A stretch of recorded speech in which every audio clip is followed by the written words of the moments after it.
Oh, Steve. Good evening, ladies and gentlemen. Welcome back to Twisted Coin Live with the guests. We've got a very special guest this evening. We have Daryl from Koi Heaven with us this evening, and Steve-O's camera's just shit itself by the looks of it.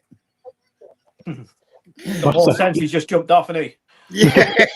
Those of you that don't know, this is Daryl. He is the owner of Koi Heaven up in North Wales. That is right, isn't it? North Wales? Yeah. God's country. That's Scotland. No, Wales. The almighty dragon. No, he's back. You just pulled the wrong lead out, didn't you? Equal failure right in the last 3 seconds.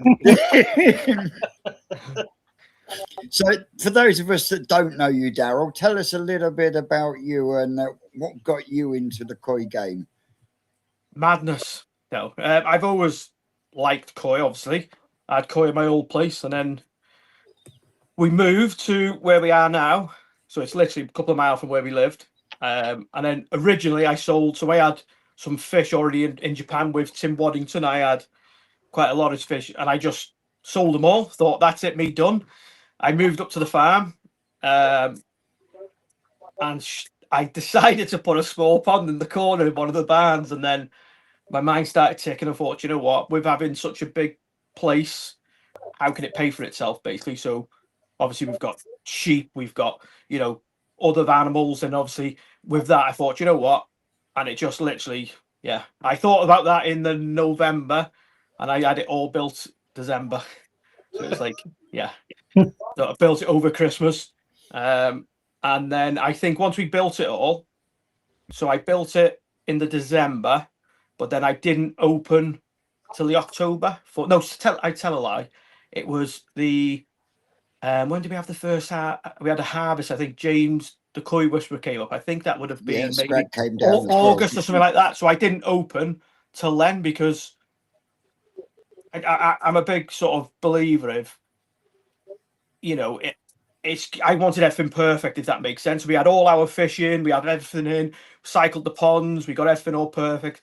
Any little teething problems with things not running right or whatever, we ironed all that out, and then we decided to open. So we literally I think it was the first event, we invited 50 people across. Just come across, we put food on, we had a catering van, we did the mud pond event, and that was our first. I remember watching that one on Craig's channel. That's it, mate. It was Scrag, yeah. So that was like our first opening day. So we literally, I built the mud pond, and that was an absolute nightmare to do because obviously I picked the winter time to build it. But yeah, we just literally for the first event, it wasn't like any, special koi or anything. We literally just went in, picked 115 tozai, just scooped whatever out, random ones. Put them in there, let them see what they do, because obviously I was told originally that Japanese koi wouldn't do this, that, and all that nonsense. And we harvested them, and we pulled 115 out. I didn't lose one. It's not just a mud pond, though, is it? Because where that mud pond was built, was actually on a it was a bank there, big bank. I think. So basically, the water, that field it's wet. It's always wet. It's got running water coming straight through it, you see. So the old farmer prior just literally let it run. So where the bank was, in the middle of the bank, there was probably a 10 meter, just a big V in there where it's just been running for I don't know how long. So literally we decided how we're going to dry the field up. And then we just literally decided that we'll just bund that, collect all the water runs into there now, so all the fields are all usable down there now. So because you've actually created a flat area, then dug the pond, haven't you? So like I said, the water runs in, so we've got 3 sources in there. We've got one that comes through the ground, we've got 2 that come through the ground, and in the third field along where you were camping, where the sheep were in that far field, we've got where the gate is, we've got like a spring as such. It literally just runs off the mountain. So the top of where we are, there's a reservoir, and obviously where the first, that whatever runs off there, we're the first to that basically, and that comes into there. So trust me, that spring water is So we switched it off now at the minute because it's coming through that fast. We've just let's switch that off, and we've got the two that literally just come out the ground, basically. Yeah, and it's trickling in and out nicely. But we are maybe, I think it's the 14th. Is it? No, the 14th, the 13th thing, which is a Saturday in 2 weeks. We're gonna drain it. For the reason being is I want to be totally sure that there's nothing in there. For the reason is it was frying the last, it wasn't Vince. There was. Yeah, so There was. so Last year's mud pond Yeah. harvest, there was fry in there. They don't yeah, and then, we remember when we netted, we had some like Hiatsuri. I was like, what the else? Like, there was all sorts in there, wasn't there? yeah, so I know I've got two. I left a Sankey and a Showa in there just a little bit longer to see, what the outcome was. So we're Yeah. going to get them out, drain it down, and just double check. Because the last thing I want to be doing is spending all that time and effort getting this mud pond ready and customers' koi going in and whatever, and then realizing there's 2,500 tozai still in there. Do you But understand yeah, me? So, because then yeah, that will defeat Yeah. the object, won't yeah, it? I'll be fuming. Yeah, so I'm just going to literally drain it. I think there's a few people going to come round. We're going to have, because there's there's little stones that we'll have a bit of a stone picking thing, and it's a bit of fun. And then I'll put some bungs in the 2 4-inch pipes, switch it off, and then it'll fill. But if I open that board up on that thing, it'll be filled back up within 2 or 3 days. It'll be full again. So I just think it's worth doing. Yeah, You definitely. know what I mean? It's a big job to drain it, because obviously it's brimmed to the max now. So it'll be a big job to drain it. But I think it's worth doing just in case. They do that in Japan anyway, don't they? They drain their mud ponds. Just Yeah, so basically, so they drain them all off, and they compact them again. You see, so they have like when we were over there, so at Shintro's place, they have like on some of them they have like a little track whacker, if that makes sense. But it's just got like a big plate on the front, and it spins and just bangs down. So they literally just compact the banks, and they have like little skid steers just to track it all in, and then they just leave it then for the following Ready for the following year, because it's obviously the snow over there. You can't see them anyway, can you? But I think it's just good practice to do that, because if I do that, that'll just be my luck. I'll put the feeder on, and it'll just swarm up with all these 2,500 bloody fry and bloody toe. You know what I mean? It'll be I'll be fuming. So, but yeah, I can imagine it. yeah. So I think realistically, probably in that bottom pond, we'll only put 35. Probably that's it in that pond. So it's you know, like you've done tomorrow, and you're going down there tomorrow and a handful of feed just to see what's in. yeah. I don't think you'll see them quite, because it's still quite, like I said, today. So yesterday, was it? Yes, not yesterday. The day before, it was like 17 degrees. Today it's 2 degrees. So it's freezing down. So I can't really see much coming up. Like I said, the water's crystal. So, but it's 3 meters deep. So you can't. They'll be low down. What they like in the middle? Yeah. There's like a big bowl, isn't there? So I'm assuming they'll be in there, but I don't think personally they're going to be in there anymore. Personally, but I reckon Yeah. you'll be surprised. yeah, you might get a few in there. But like I said, if I have like 35 coin, it's like what is that roughly? It's like 1.5 million gallons. So it's it's a big area for 40 fish, isn't it? It is indeed. Do you know what I mean? So that's the plan. So it's all your mud pond harvest event. I take it, out of those 35 fish, how many of them are left for So sale? we haven't announced the other batch yet. I've got loads of stuff sitting up my sleeve. No, so we've got the koi that the where Steve's bought now. So when we went to Japan, I bought, so in Shintro's top koi houses, you go in and he's got 4 pools, and they're all his like category. You basically you can't buy out of there basically. Yeah. So I literally persuaded him, blah blah blah. He's going to come over. So I said, look, I want to do an event. So he let me go in pond 1 and do a selection, but he only let me have 20 out of that pond. This was last year, wasn't it? No, this year. Was The this one for this year? in January. So when we went January, he let me pick 20 out of one pond, which was, he had what was in there now? So we had Kahaku, some Ginrin Showa, and I think it was 2 stunning Goromos. So anyway, so we picked out of that pond, and he said 20 only. That's it. And then he was doing it. So then he's got pond 2, which is a car, because then pond 3 was his Sankeys, but they weren't available. So basically not for sale. But what we spoke to him about is basically begged him if any Sankey come, because once he does his final selection, it's probably, I think in that koi house it was probably say 400 fish. That's it in that koi house. So that's literally all his fish for the farm. So I've gone, and then he sent some pictures through with 20 Sankey. He's done his selections, and he said 20 fish. So he said, okay, we'll buy, and he said, yeah, mud pond only. So I've got it. He said that not to buy for the shop. Yeah, mud pond only. So I wouldn't, if I didn't do the event with them, they're not for sale. Yeah, because he's coming over in for the harvest, the final one, and Kensuke, which is his son as well. He's gonna come over with him as well this time, which is English is really good, so it'll be quite good. So to have that, I mean, it was really nice to be able to meet the man last year. He's a lovely man. He is. He's really funny. And his English is very, very broken, though. Yeah, it is. We're Kensuke, because he's obviously been American, but English is really good. So that'll be good as well. So obviously, everyone can talk to him. But with having that relationship, obviously through Tim's got a great relationship with Saito, and then obviously. So is that how the relationship started? Yeah. So basically, I went over there originally as a hobbyist and then obviously buying fish off him, and he was Azakariing them and stuff like that. And then obviously when I went over, because I've already had like a good relationship prior, and with Tim, Tim's like, he's a good friend, you know what I mean? So it's quite a good relationship I've got with him. So that's how it really started, really. But yeah. Is Kensuke still doing mine they bought over an older farm said the Gorham that? Say again, sorry. Mine, his son and Shinto bought over another farm. Was it last year or the year before? Yeah, they bought that just for the mud ponds. They did. Did they do the Gorham? Because I know we were talking about. So we've got some Gorham coming. So he's got I think, is it Marashin? It's called Marashin. So he's bought that place. Marushin. So he's bought that place. It was for the mud ponds because he had really vast mud ponds. So he's bought that place. That koi house is now. That's gone. That's literally just a concrete base. It's collapsed with the snow. That's gone.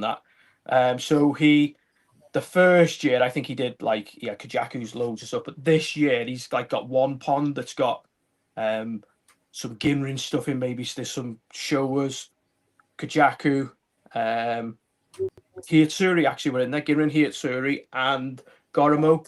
So there's like quite a bit of in his breeding house. When you go into there, you can actually see him all. So he's only kept this very, very small stuff back from that farm. So I don't think he wants to go. He's Sankey really. That's his main breed. But like I said, this year we went. Then his Kahaku are absolutely brilliant. He's got some real good Kahaku. And I'm trying to twist his arm to let me have 5, but he's not having it yet. I don't want 5. Just 5. Give me 5. But we have got some other ones. Like I said, I think, did I send you a picture of him yesterday, Vince? That bowl. Yeah, so that bowl there is from the other pond, but then I've got a bowl that I haven't shared with anyone yet, which has got the 20 in it. I'm like, if you look, did you see Tim's video when Saito walks in? Have you seen that? So I haven't. I'm behind on YouTube videos. At the moment. So we're doing a bit of a selection with Kosuke and one of their staff. So we're doing a selection, and the next bit, Saito walks in. He's looking like, say, "What are you doing?" Because Tim said that a couple of years ago they were picking fish out, and he's chucking them back. And like, you're not having that. Just literally put them in a bowl. He's chucking them back in the pond. So it's so with them ones there, we've got, like I said, I've got two Goromos, 2 Tanchos, Ginrin and non-Ginrin, and then it's like Ginrin, because he's got into like this year he's got some Ginrin Kahaku there, so I've took some of them, but you'll see they're like, but it was like 20 pieces only. That was all. But even Tim didn't get on. Tim, he just like 20 pieces. That's it. So because Tim knew we were having the event, for him it was just like, we can have the event with them, because obviously that's what they're for, really, isn't it? So we just got a lot of work to do between now and then. When is the event? So it will probably release. We're hoping to release. It'll be like end of April, end of April, beginning of May. All depending. Like, we're just trying to judge it with the weather, you see, because as soon as they get back, so they'll get back. I'm hoping within the next 12 days, everything will be back. Then we'll settle them all in. Then 2 weeks after, once this just starts, obviously we'll start feeding them. and then I'll just they'll just start growing them batches, the good batches, straight away. So I'm hoping if we can do that, like if we have like 8 to 10 weeks or whatever it is prior, I'm hoping to put 10 cm on straight away. So they'll be like 35, 38 cm going in, and then obviously whatever they go into. So they'll be, that's the plan. You know what I mean? That's the plan. But yeah. So how much growth on the biggest fish did you get out of last year's growing show? Yeah, well they were slightly older than ones really, so they were big anyway. But it was that crashy, wasn't it? So that crashy come in at the start of the year. So we had that at 22 cm at the start, which it came in at like very early of the year, and then we grew that and put that in the mud pond. That came out 68, didn't it? And you gave it away. You gave it away as well. I know, yeah. I'm stupid. Yeah, I couldn't even buy the water from Japan for what I give it away for. I know. Yeah, Evening, Aaron. How we doing? I was Right, gutted. I was gutted. I sold that, to be honest with you, because I'd be interested. So if you remember, we had 22 Sankey in there. No, 22 Go Sankey in there, but I also put one from the year older than I, if you remember. Yes, you did. So we pulled her out at 62, and then so since August to now, she's 69. So she's growing like 7 cm already in the indoor ponds, because obviously they've been on the feed. They're all so that's, and even all the ones that have come out. So they came out. Some of them came out 50, 56 and 58. I think they're touching 64, 65. Some of them now. So they're all they've grown really What well. temperature are you keeping them at? I think about 22. I think the big pond. I've got it all covered. So all the back ponds, they're all heated. Yep. The front big pond's heated, but I only use that for like when stuff comes in, and then the other two aren't. But I need to get them. Yeah, I need to get something on them so I can use them, can't I? But because of the feed from the farms, only a small cable, it just won't take it at the minute. It's still on. We had snow the other week, and you could just see the trail of electric cable where it was. It was like, oh my god, yeah. Oh, it's bad, honestly, but Koi Heaven for you is a part-time job, isn't it? Yeah, it's just a hobby gone mad, isn't it? Really. So I got So I got my own construction company, and I do this like. I say part time, but it's morning. You go to work, come back, and then you're working. So it's like, you go out at 6 in till 11 at night every day, and that's just you do things.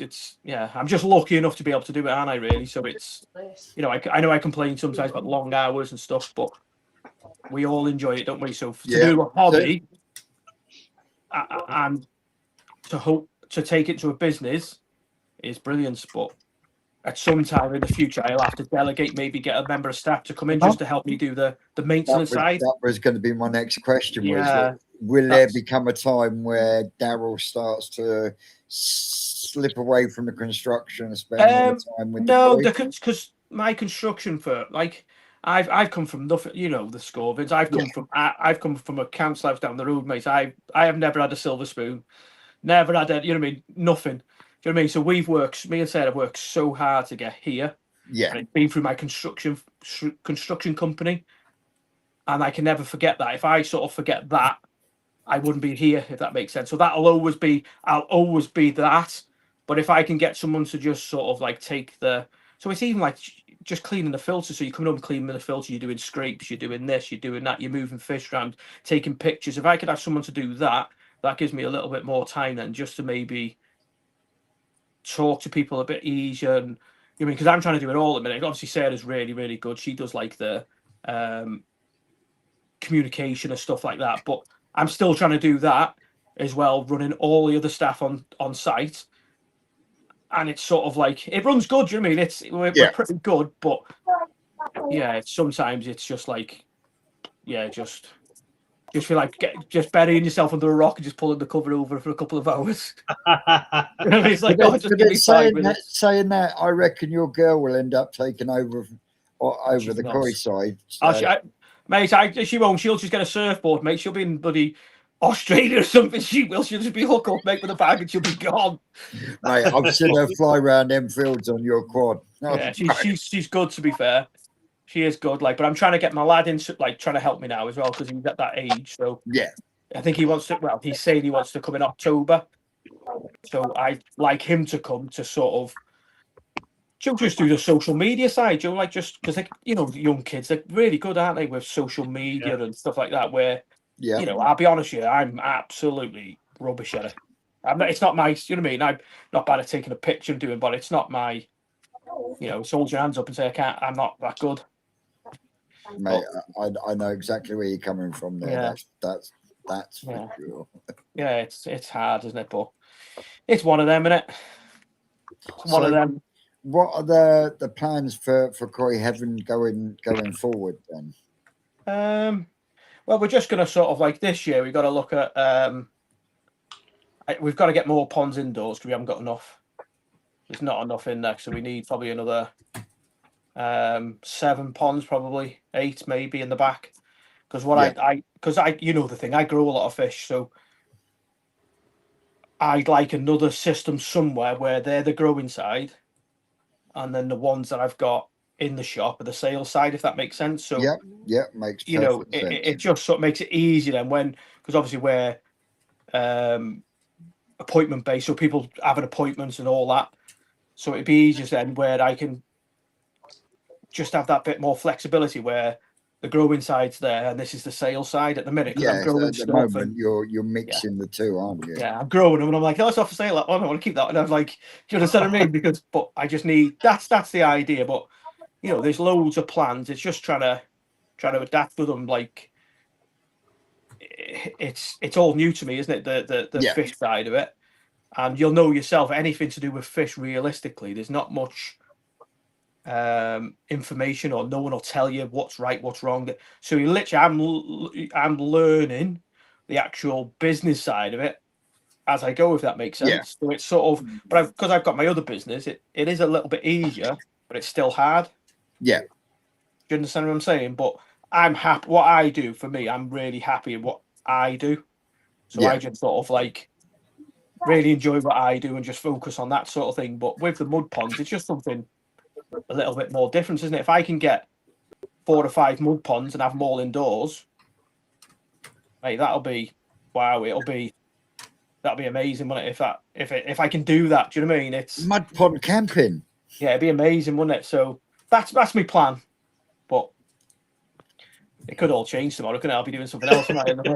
So what we'll do now, we'll just build another 4 mud ponds again. And but no, that's my plan. If I can get them all inside, it'd be brilliant, wouldn't it? Because you can get the fish out earlier. You can leave it longer then. I know. So we had it last year, and I totally get what people say is, yes, the fish could have stayed out longer. Totally get it. Yeah, they could. But from a business side of it is, I put the fish out, and then I get them back in, yeah? Yep. And then how I like to do is, invite all the people to come to the farm, come and camp over, bring your family, go on the fields, do what you want, play football, whatever. After we do all the thing, have a night camping, bonfire, whatever you want to do. And then we did. We can get that weather, you see. Do you understand what I'm saying? But then, and then what you got to understand is on another flip side of it, if I left it till, say, September, very end of September, say, right, we harvest them koi, then I bring them indoors, and every harvest we've had on that mud pond, I've not had a parasite on them, bringing them in, right? But say, for instance, now I bring the koi in, and I've got to treat them, so it'd be September. Then you've got to treat them, so you got September, October, it's all gone. Yeah. People that aren't heated, then I've got to bring my import in. Then I've got, ponds short. Then so then I'm stuck with them until next May. Yeah. Do you understand what I'm saying? So it's a big. That's why I do it. I totally get where people say, "Oh, they should be grown." I totally get it. Yeah, I understand. I agree with you. They should be out longer, but I'm doing it for a community side where everyone can come together, come for that event. And everyone that has bought a fish is under that premise of that is what it's going to be. Yeah, that's what I've been totally clear about it. That's what we're going to do, because if everyone's heated, that's great, and you can take them and stuff like that. But it was so nice on that day when we had everyone there together. At night time, I was speaking to people that had travelled from London and stuff like that. And they were like, "My kids have never," because you don't get phone signal there, do you see? No. She's like, "My kids have never been before," and kicked the ball around. And it was honestly, mate, it was so nice just to be able to be round everyone that's got the same interests in one place where everyone got on. didn't they? Everyone got on where it was just like, you know, it was no one really knew it. Well, probably people did know each other, didn't they? But yeah, I thought it was good personally. But So we're having a live band this year, then, yeah. yeah, I don't know. I did. We did speak about it, but me and my missus have sort of been talking about it and sort of saying, I want to keep it for what it is, if that makes sense. So we have got loads of new ideas. So maybe this year I might do a 2-day event. So because it was really, because obviously last year, I'll be honest with you, last year when I did the event, if it wasn't for Tim and Paul, I would have been stuffed, because basically everyone watched me go down the mud pond. I jumped in, put the waders on, started pulling the net. I thought, where's everyone gone? They shot up to the top, and Taylor come down and said, they're all up there now because they're trying to buy toes, like, because loads of people down the bottom. So I was like, so I had to jump out, and in fair play to Tim and Paul, which is obviously the guy from Quality Nisco, they helped me. Yeah, so they did. I didn't expect it to be that busy and people buying. Do you understand what I'm saying? It was sort of like, I was quite blown away, really. I think we put something like, what did we put out? I think it was like 300 toes or whatever it was, and it literally gone. I didn't have nothing there, and I was like, so it learned a lot. I have to do more this year, but you know, it's bigger, better. I just think it worked really well, didn't it? Because it was ticket based. There was food available for everyone. Everyone had food and blah blah blah. The only criticism I had was Vince had to walk to the toilet. Dead far. he got wet feet. That weren't me. That was the women. No, I'm only joking. That was the women complaining. Yeah, no, I'm only joking, mate. Yeah, it's like I said, we took everything on board last year. And you know the score. You're never going to get it right, are you? Do you know what I mean? It's you try your best, and that's all you can do, isn't it? It was superb, Darryl. So it was what a brilliant event to be able to grow on. Do you know what I mean? Yeah, I think it's just going to get better and better. Yeah. So hopefully this year, I was talking with Saito. So what I'm hoping to do is when he comes up. So I think he come 4 days earlier last year. So what I'm going to try and do is I'm going to grow some of the stuff out of the way, and then when he comes over a couple of days before, I'll get him to select some koi. Yeah. And in the second field, I'll put a marquee there with some vats, and then maybe do like a live auction. You know, like an auction from Little Fish to whatever we want to. Do you know what I mean? Just to sort of something different, to break the day up a little bit more. But any ideas anyone's got, we're open to any ideas really to sort of try and make it.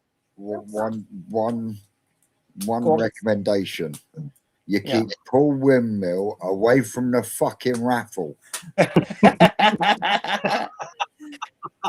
mean, I think that day, out of about 11 prizes, he won 8. I think he gives Jabin a few chocolate bars. I think and just said, just stick all the numbers to your fingers and just pull them in and just keep pulling one off. I didn't even see that part of it, did I, Vince? I was still in the bottom pond trying to find some customer's fish that he said, my fish doesn't come out. I said, I seen it. So I'm down the bottom trying to catch it, and I caught it, didn't I? So but that's why I think this year, if we can like relax it a bit more, spread it out a bit more, then it's nice for me then to chat to people or people to chat a bit more, because honestly, I don't even remember it much of that day other than pulling the fish out, running round, and but Mate. I can. Well, I think there's plenty of us that would be willing to help. Oh yeah, it is. Darryl, Yeah, it's it's sort of like I said, we had a couple of friends up there helped.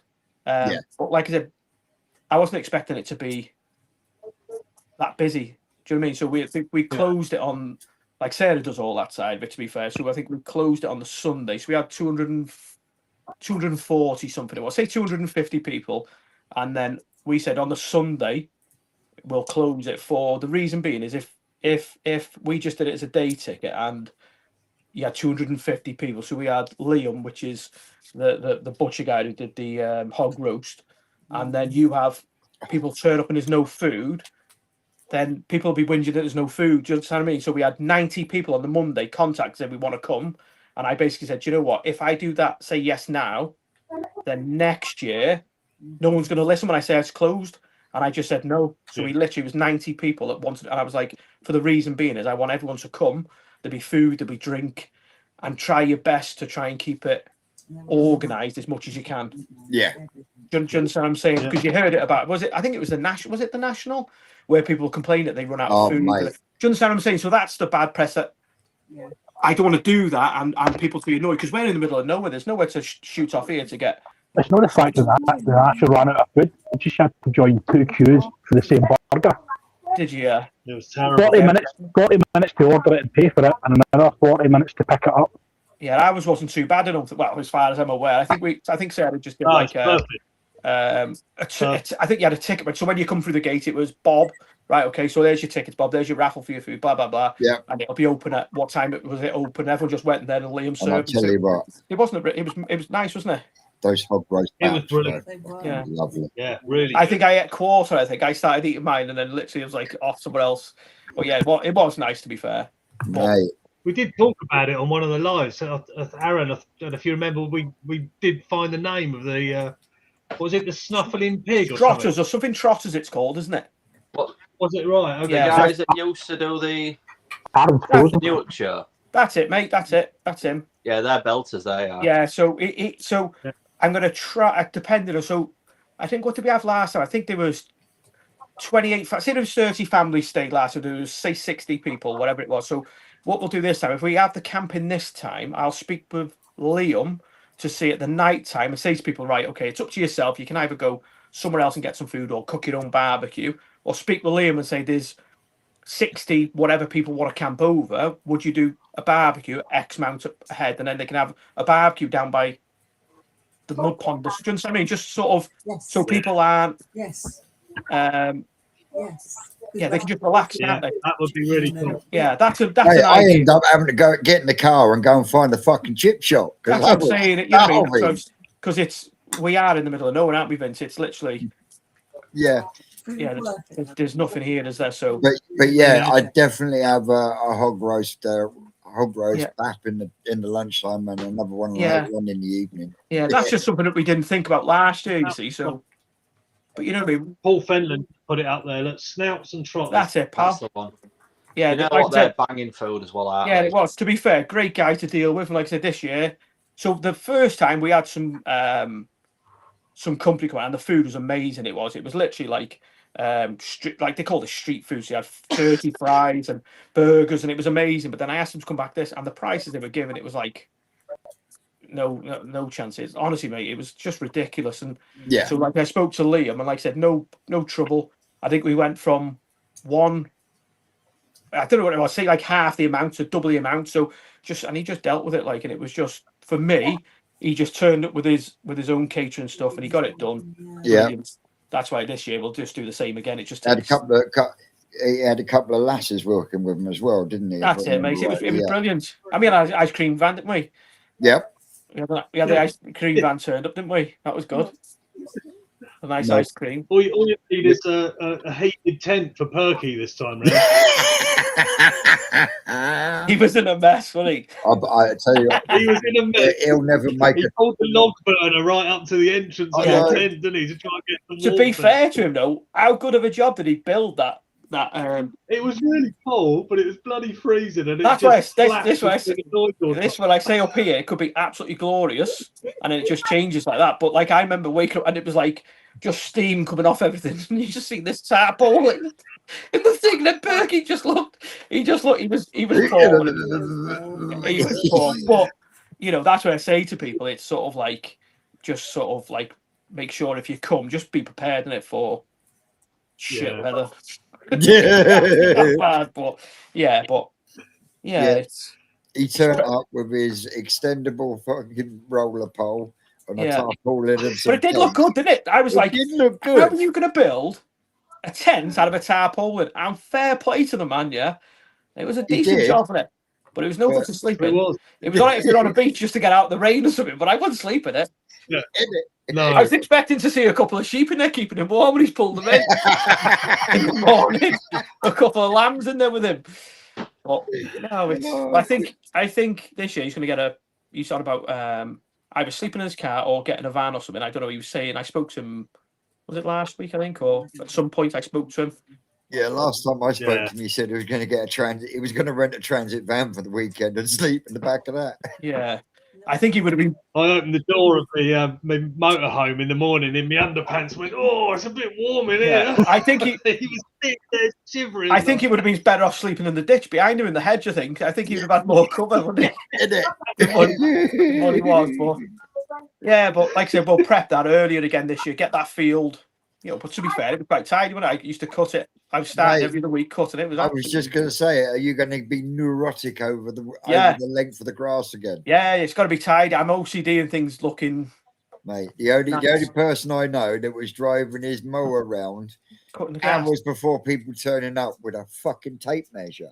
No, I like everything looking tidy because it's you know, like if Honestly, it's just if things looks good, first impressions are everything, aren't they? It is for me anyway. Do you know, like when well, people yeah, come and yeah, it looks clean, definitely.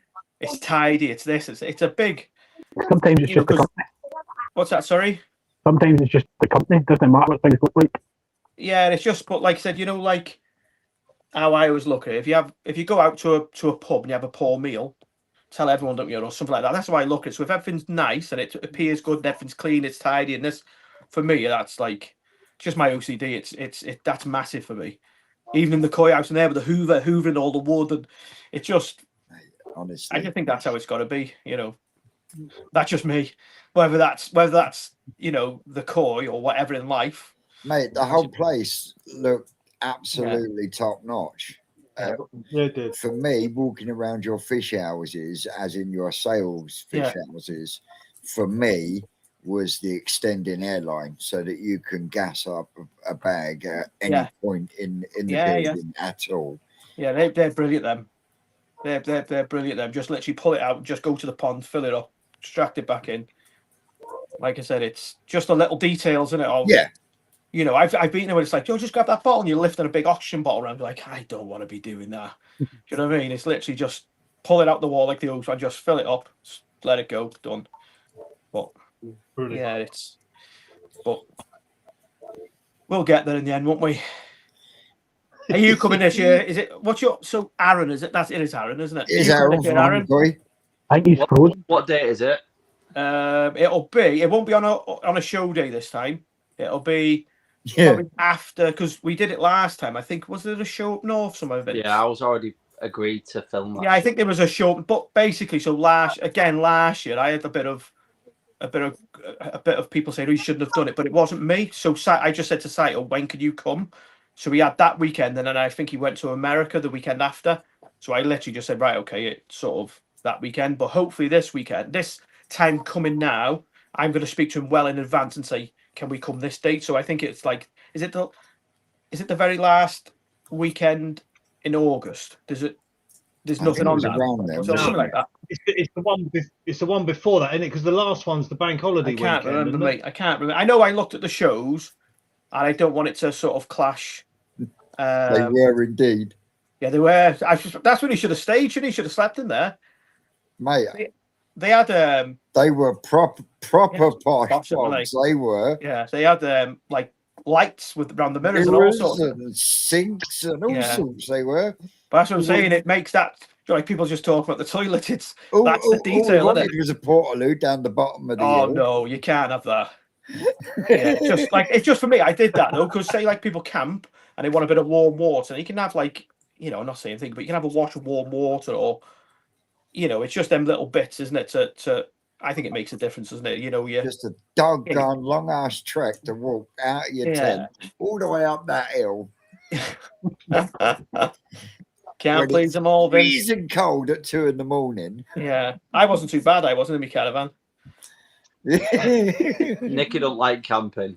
No, We'll this figure last thing though is, so where we're at, there's and I shouldn't say this on Diggy now. I should, if someone wants to stay somewhere nice, there's somewhere right by my house where they've got really nice lodges, literally 100 meters away. So that's where the Whisperer stayed. Do you remember the year before? Did you see that? No, not the year before. Was it the year before? I can't remember. So James Stoic stayed in a log cabin, if you've seen that one, and that's literally up the road here. But there's loads of hotels and stuff around like that. But it is worth, because I don't know, where do you live, Aaron?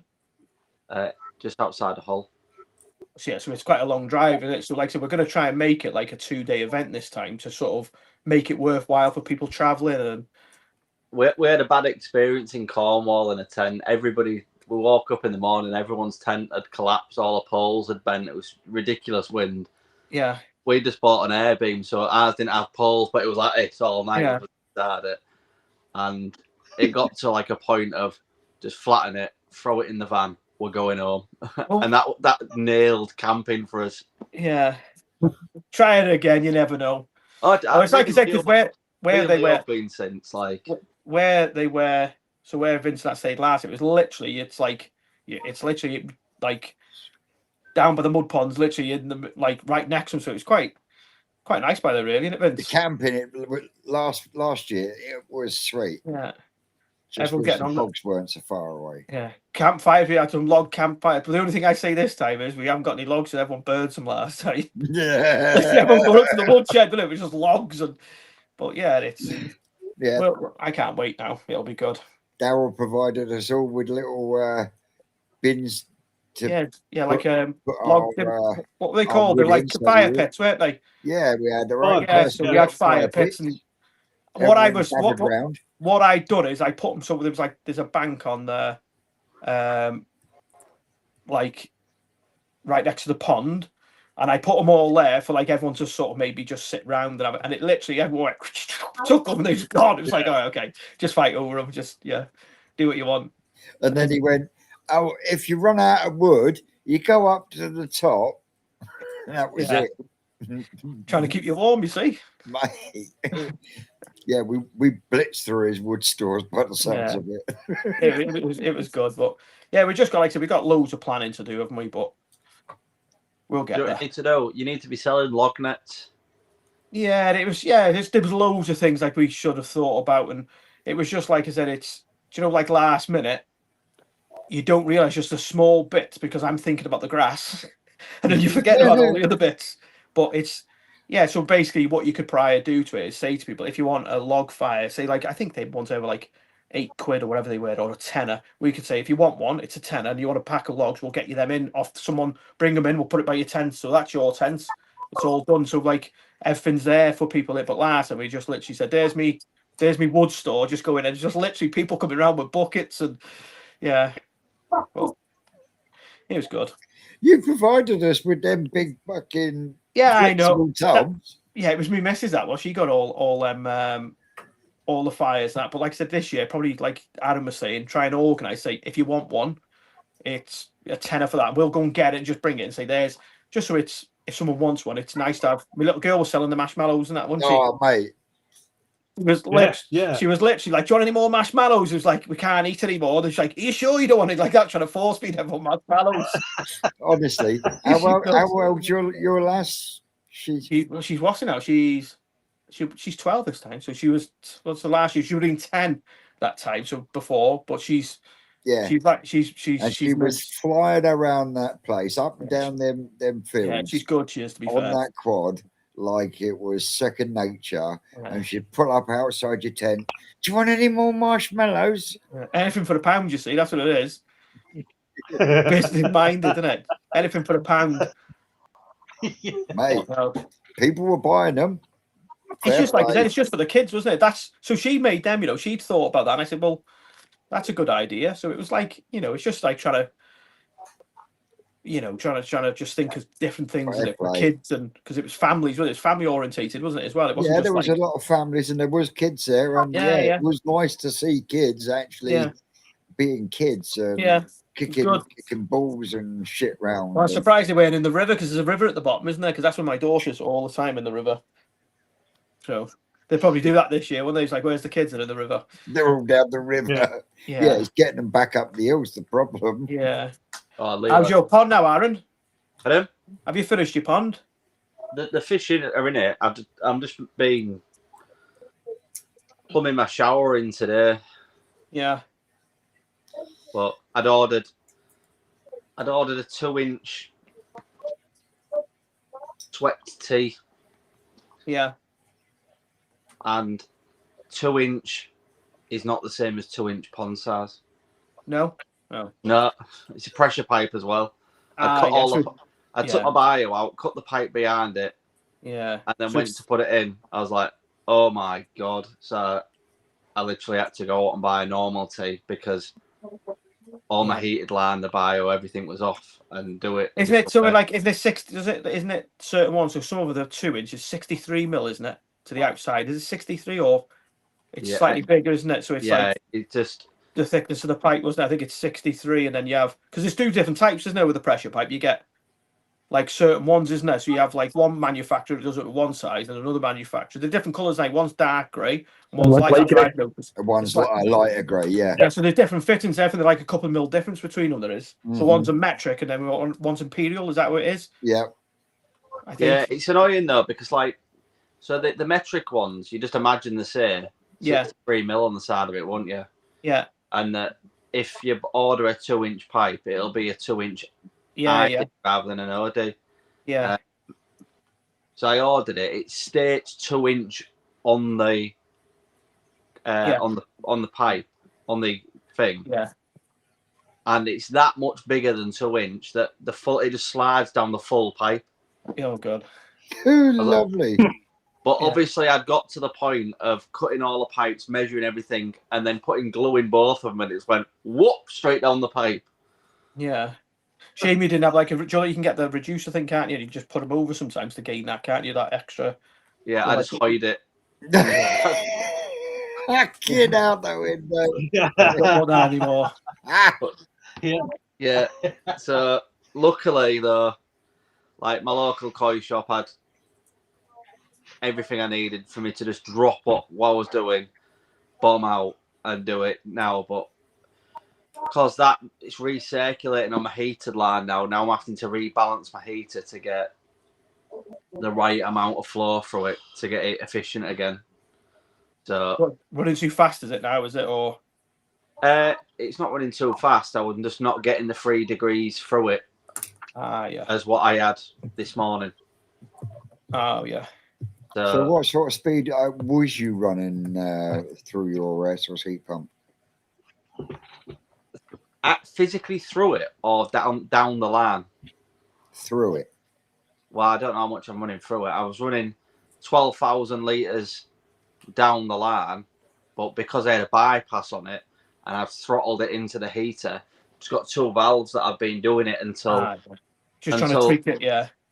Until I get like I was trying to get 2.5 degrees difference, but I've been faffing with it for that long that I've managed to squeeze 3 degrees inlet to outlet out of it. So obviously you don't know how much flow is going through it because the rest of it is just going straight through the bypass. Yeah, and you can only go so slow anyway, otherwise it won't go anyway. So that's quite good anyway. If you take the piss with it, it'll just kick an error out. So you have to. It has to be above that. Yeah, to keep it going. As slow as you can get it above that in order for it not to kick an error out. Yeah. Well, 3 degrees is quite a lot, really, isn't it? Because like it's good effort, quite good. And I've got a video that I'm partially way through recording it because the amount of people that I've spoke to say, send me a picture of your app. I want to see what degrees they've got. And they've been running the pond for years on 0.5 degree. And I was like, do you understand how much electricity you're using? No. I said, so I video called him and said, right, I'm gonna tell you how to do this. And obviously then he went from 0.5 degree difference to 2 degree difference. And obviously at that point, your heater's going to be on a fraction of the time. So yeah, because it's just constantly. I think there's a lot of people that just bang it in, don't know how to set it up because it was a big difference from me having to learn how to set it up because on my swimming pool I've never had it on a pond. It went straight on the swimming pool.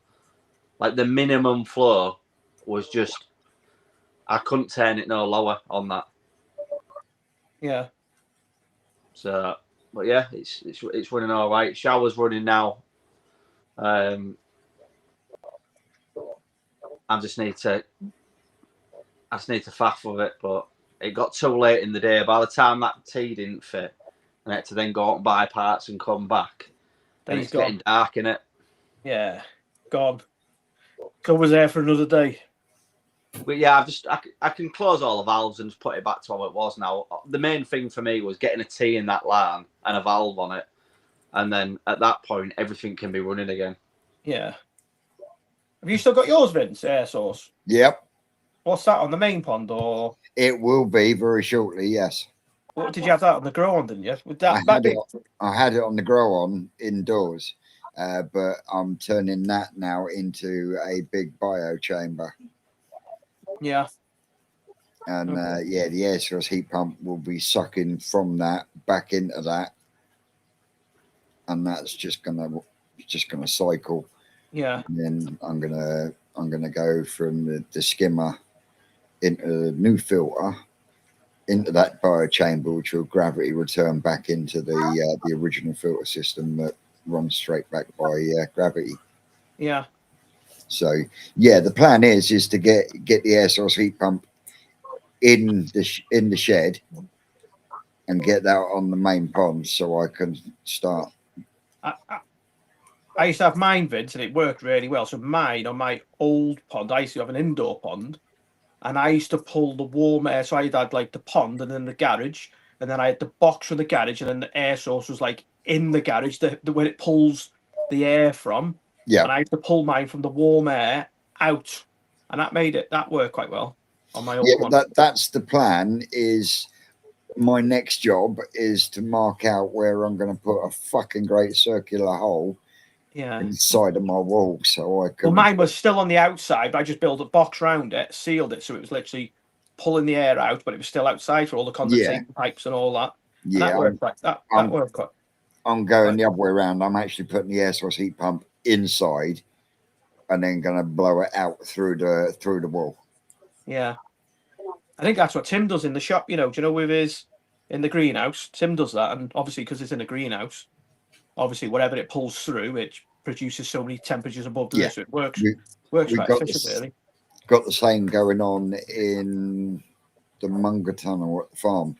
Yeah, where we've now got a tunnel inside the tunnel. Yeah. But the air source heat pump draws the air from the inner tunnel. Ah, yeah. And then vents outside. So I'm going to be doing roughly the same, but inside my filter house and not a poly tunnel. Yeah. So, and it's if I can maintain 18 degrees through the winter with a little dome over the top of it, I'll be happy. Are you putting a cover over your pond, though, Vince, or not? I've got a clear roof over the top. Yeah, well, I used to have that indoor one. Yeah, did you see that indoor one I used to have? Mm-hmm. And it used to still chew electric, even indoors, even no cover on the top of it. Yeah, because obviously it was all indoors, all insulated windows, but it's still chomped through the electric. The only problem you'll have, Vince, is that if the way that you're doing it with the roof and your plastic sides, your heater will be heating the atmosphere above. No. I'm going to be changing that.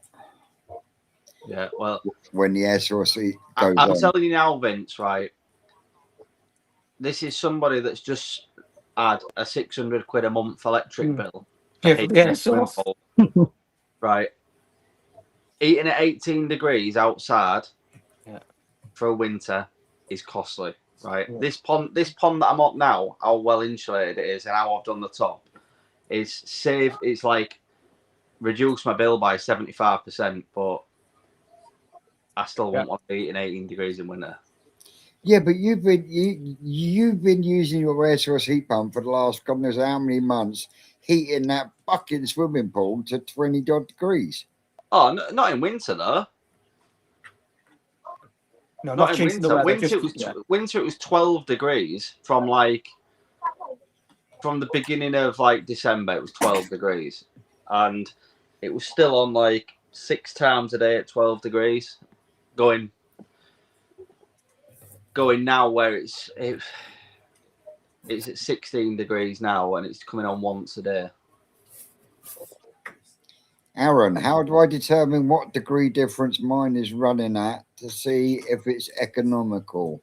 It's a 19 kilowatt Remora Professional on 4,500 gallons.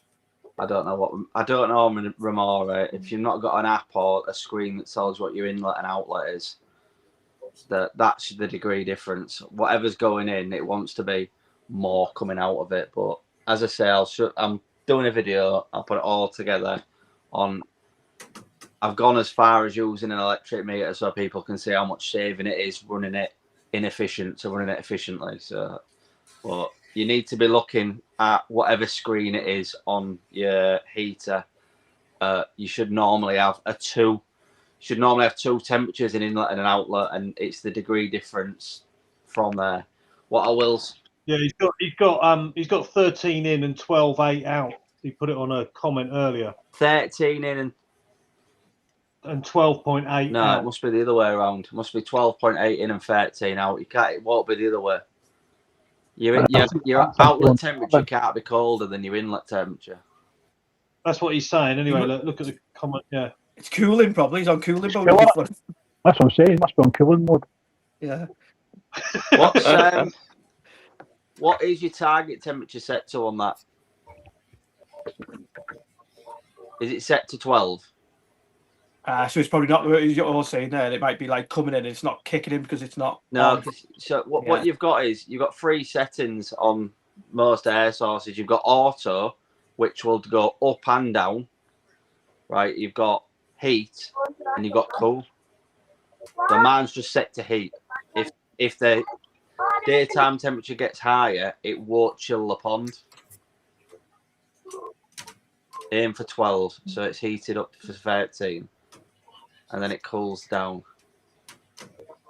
Yeah, I'd maybe look at your settings, mate. So mine's just set just purely to heat. And on the Thermotex, you can have half a degree swing so it don't go up to 13 and then has to wait for it to get down to 11 to kick back in to go up again. So you're having a 2 degree swing. But I'm not a Remora expert. I don't know how they work. I know how to get Thermotex running well. Yeah, I'm going to have to look into mine then because mine's Hydro Pro. As long as you put a bypass valve in it, Vince, you don't need to be messing with the settings on it. You'll be able to do it with the bypass valve. Just make sure. When I had it running on the long block tank, I had a 6,500 Veriflow on that, and that ran really well. It's running really well though, mate. Right. And there's running, so it saves you money. Well, it was in comparison to using the aquarium heaters, it was definitely saving me a hell of a lot of money.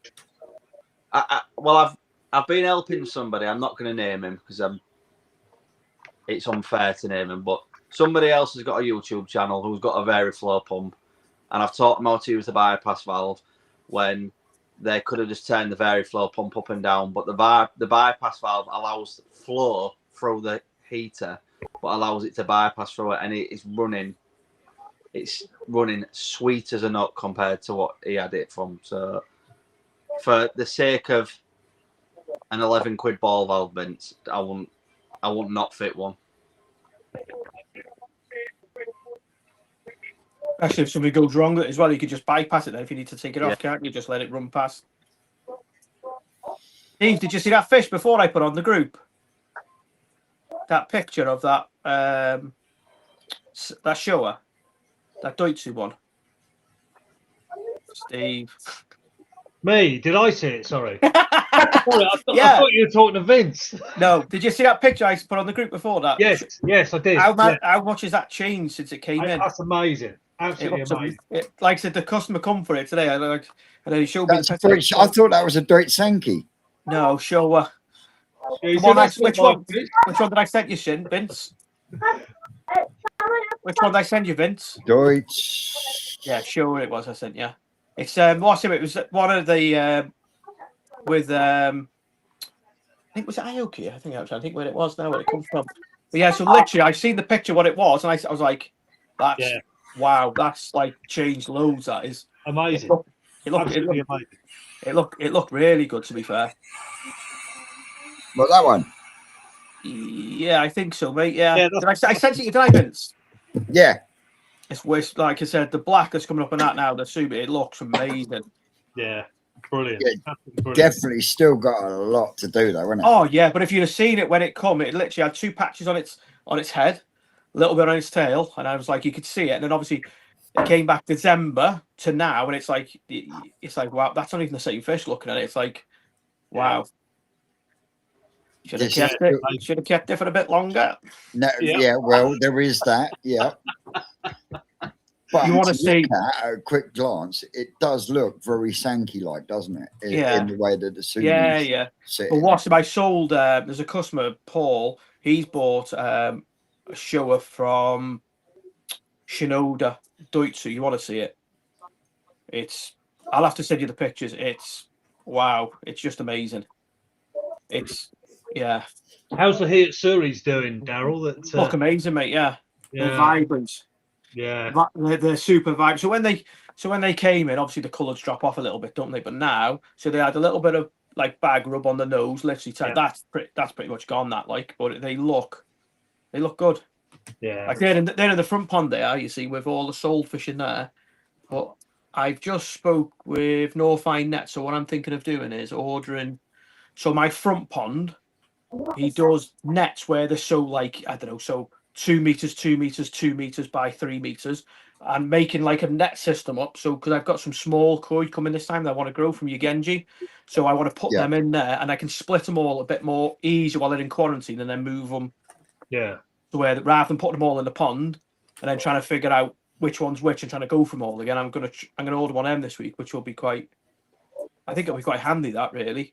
Have you got the hang of the new net yet that you and Sarah? Yeah, so it's that one that so the weighting system's different. You see, the one I had before was just pure weighted. You used to touch it and whoosh, to the bottom. Yeah. But like I said, in that one there's a lot taller. But obviously, me and the missus we were pulling it through. And I'm watching her like that, and I'm like, and I'm look, mine's nowhere near the wall. It's like got out. It's like bloody hell.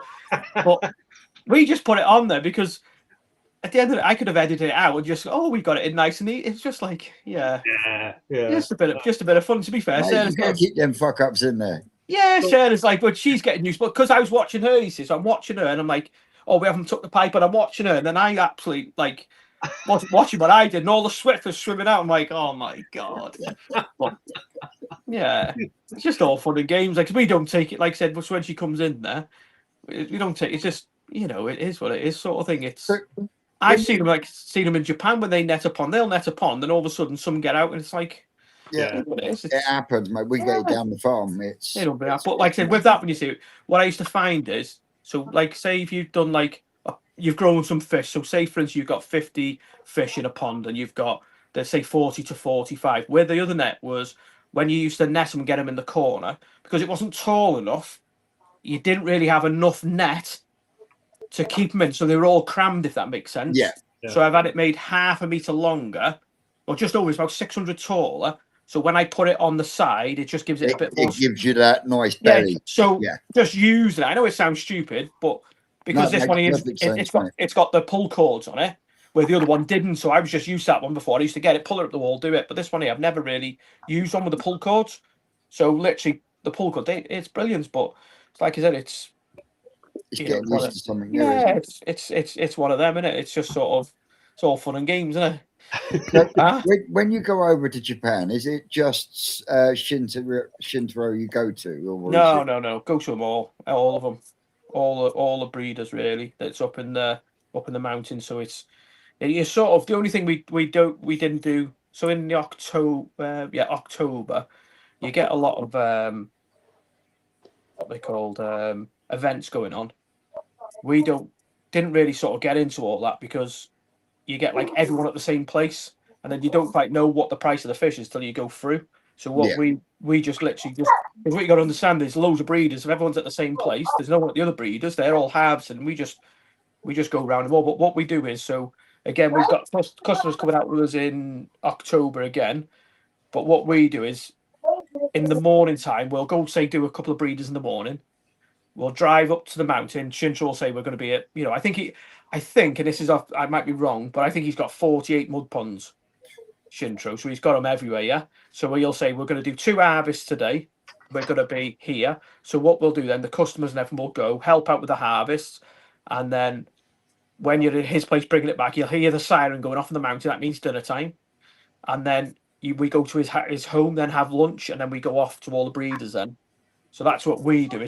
I think it's just because obviously I go with Tim as well, and he's having that relationship. It's just sort of giving him a hand as well. And Yeah. then the customers get that experience where he'll like, you might be just be carrying the fish and stuff like that. But this time, I was really surprised that he actually let me.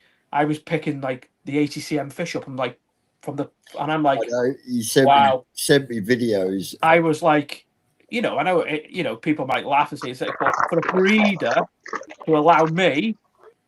These fish are, these are customers' koi at the end of the day, aren't they? Do you know what I mean? They're worth a lot of money, and he's like, and I'm lifting the fish up and I'm putting them in the tanks. I'm like, wow, it's an honour, isn't it? It's amazing. Do you know what I mean? So literally in the first, we got in the pond and blah blah, lifting the fish into the thing, and then he said to him, "Do you daddle on the thing?" And I was like, "Yeah, okay." And then obviously I did that, and it was like I really buzzed off it because it was like, I don't know, it's just a privilege to do that because. If I go to that trust, if I go to another breeder, there's no chance on this planet I'm ever going to get into the mud pond or do this, do that. We're with Shintro because it's sort of like he's a lovely man. Honestly, he's such such a the family's amazing. But for him to say to me, yeah, just lift them fish, I'm thinking, wow, okay. So obviously that trust in me, it's quite it's nice, really. Absolutely. Yeah, and like Tim normally does it, but for Tim as well, he's done it for so many years. He can get content and stuff like that. But for me, I was absolutely buzzing off it because, it was a privilege to literally lifting someone's like ATCM fishes up, and it's just like, don't drop it. Yeah, so that first time thing for you, was it that time? What's that? To lift the fish like that, mate? Yeah. Yeah. Because like I said, so I've always been in the winter time, yeah. So it's been in the winter. So that was it's third or fourth time I've been, but it's been in the winter. So in the harvest time, because obviously when I used to go before, obviously I used to go as a hobbyist. Yeah. So for me, it didn't really matter if everything was indoors. I wasn't bothered. But this time, obviously, because taking customers over there, going to buy fish myself, blah, blah, blah. But I think with Shintro, because he come over here and obviously sees me handling my own fish. And then obviously when I went into his mud pond, lifting the fish into the swimming pools and stuff like that, I think it's sort of looked and gone, okay, you can do that, and then just said, do you want to have a go? And I was like, yeah, okay. I was buzzing off it. You know what I mean? I know people might think, to do that, it was like, wow, okay, that's brilliant. It was brilliant. Do you know what I mean? And it's like getting pictures and stuff like that. For me, it's good for people to sort of. But like I said, with going to Shintro, he'll actually physically let you like go in the pond. So say like for instance, only on the Nisai stuff. So if you have Nisai, he'll like let you go in and maybe lift a koi into the boat, in your waders, lift it in, where there's not many places unless someone has a good relationship with their breed, like we do with Shintro, you're going to do it. But it's I physically probably wouldn't be able to go to another dealer and do that, if that makes sense. Mm-hmm. So taking the customers there to do that, it's nice. Do you know what I mean? It's just a nice little touch in it to be able to do that, especially if it's your own koi. You can go, it's your koi there, you can lift it out. And then Shintro will carry the bag with you, and then lift it, put it in the thing, and it's just amazing. It's all part of the experience, isn't it? That's for sure. Yeah, it's all like every day. Like I said, it's just you're learning, but every time you go over there, it's like you think you know like a lot, and then you go over there, and it's like, wow, okay, okay. It's some of the things that they do, and the fish houses is just it's just mind blowing. We're panicking. Shintro out of the equation. Yeah. Out of this year's visit, which farm impressed you the most and why? Marudo Koi Farm. That's stunning. That's stunning. That the fish in there this year I got a video of the tanchos and stuff we had there. We bought a pond of kahaku from there. So when we went in. So we went in to try and see to get a selection. Said no because obviously people had booked in and blah blah blah. Come back tomorrow. So we knew these 4 ponds that were there. By the time you come back tomorrow, where they're going to be picked through, if that makes sense. So we just basically said, okay, this pond here, how many hundreds in here? And we just said, okay, well, can we buy? And he said, so we just bought the pond from, rather than trying to do a selection for him. It's easier. We'll just buy the pond rather than trying to pick through it. We'll just take the whole lot. But that place there, it's so, So when we went in the October as well, the Go Sankey that they're bringing in there are absolutely stunning. Do you know what I mean? There's some, like I said, there's some places that you go to and you think this is a death trap. You know, you're walking along some of honestly, genuinely, you're walking along some of the walkways. You're thinking, if this was in the UK, you'd be closed out. This is dangerous. You're like planks on top of, and it's like so dangerous. Planks on but, top of planks. yeah, And but like I said, every time you go to Maruhiro just to go in and see the round pond, it's just it blows you away every single time. So You'd have to have a safety ring by everyone in this country, There- right? In Yeah, but Asia, what- though, there's no health and safety. Like, oh no, they no. don't even have warning signs up. Like, you No. can be going down. You can be going down a road, and in the middle of the road, they'll be doing some work, and there's like a 3-meter hole. Yeah, they're just not. It's just a like different common place. sense. Just don't go in the hole. Do you know Yeah. what I mean? But we Yeah. have to have. We just have to have tape barriers. Like Yeah, on yeah. a road closed sign now, they tell you 50 signs before, Yeah. right? And my mate who works on doing stuff like that, he says they still get people coming right up to the hole in the Trying to road get through. just to see Yeah. if the 50 signs were lying. Yeah, just to get through. You know what I mean? And like, what more do people need? The people over here are it's like Yeah, they've been wrapped in cotton wool. it's That because much it's because we're Mate, British. there's no such I'm thing like- as common We're looking sense for anymore. most of the people that are British are looking for claims. That's what it is. They've got to be so tight with it now. It's like that's what it is. It's it's Yeah. Over there, Yeah. though, like if they Oh. tried to take someone to court, they'd just be like, "Don't be silly." yeah. There we go, move on. We're driving up the mountain and you've got the quarry loading shovel, big loading shovel on the road, just driving towards you with this huge bucket on, just clearing the snow. And it's like UK, it's like we get half an inch and we're just stopped. You know, it just stopped. But I tell you where it was good, Vince. We went into is Issa's new koi house. Yeah. Obviously, no fish in it. Wow, what a place! But they're running that on. Outside the gate. They're running that on a No, Waza. They've got a Waza drums in there. That was quite interesting. They're trying to get the extra percentage out. They was talking to the Waza rep because he was in Shinju's having lunch and he was talking about it. And we obviously went to the place to have a look. So but for the size of that koi house, I can't see how they're going to work personally. Do you know, like you got the M's, are they called? The smaller ones. Yeah. So you've got like them, no biochain, but just coming out of the dirty. I think it was coming out the dirty side where the stanchion was. They were just pulling out of there into a pump into that, and then just trickling back into the pond. But then they've still got the original filter still working as well. So it's quite hard to how they're going to know if they're working when they're running alongside the original. That's going to be quite. I'm wondering if they're just using that for this massive mechanical load to save. Yeah, I don't know, but it's not running fast. It's literally if you see the water coming back in, like on a, you've probably got a 6-inch pipe on the wall. It's flying out, and then the water coming out the drum, like out of the drum, is probably like 10,000 liters. And these ponds are like it's vast, but it's quite interesting. But they're saying it's trying to. I think they're trying to just push it beyond the points when they load the fish in there. So it'll be quite interesting when we go back. So hopefully, we're going to go back in May, hopefully, to see how they work when the fish are in there. I just don't know how, but they're just trialing it. You see, I think. If you think though, right, on a farm like that, if it allows them to, let's say it costs them 20 grand to fit them out, Yeah. and it allows them to do one less filter clean a month, Yeah. and that one person is then doing another job, if they have to do Yeah. it every 5 days rather than every 4 days, when they've got that amount of stuff to do there, that it really could be like financial saving on a farm of that scale. I think, though, personally, it's down to advertising. I don't think the breeders have paid for them. That's personally my That opinion. is quite probably. So you've got Issa's koi house, and it's like mind blowing. You pull in, it's got all the cars parked in the front, so it's like indoor. Then you go up to the top, and it's just got these. So when you go in there, and all these people are videoing this, it's got Issa Koi Farm. They've got these Awaza drums. Don't get me wrong, Awaza's amazing, isn't it? Brilliant product.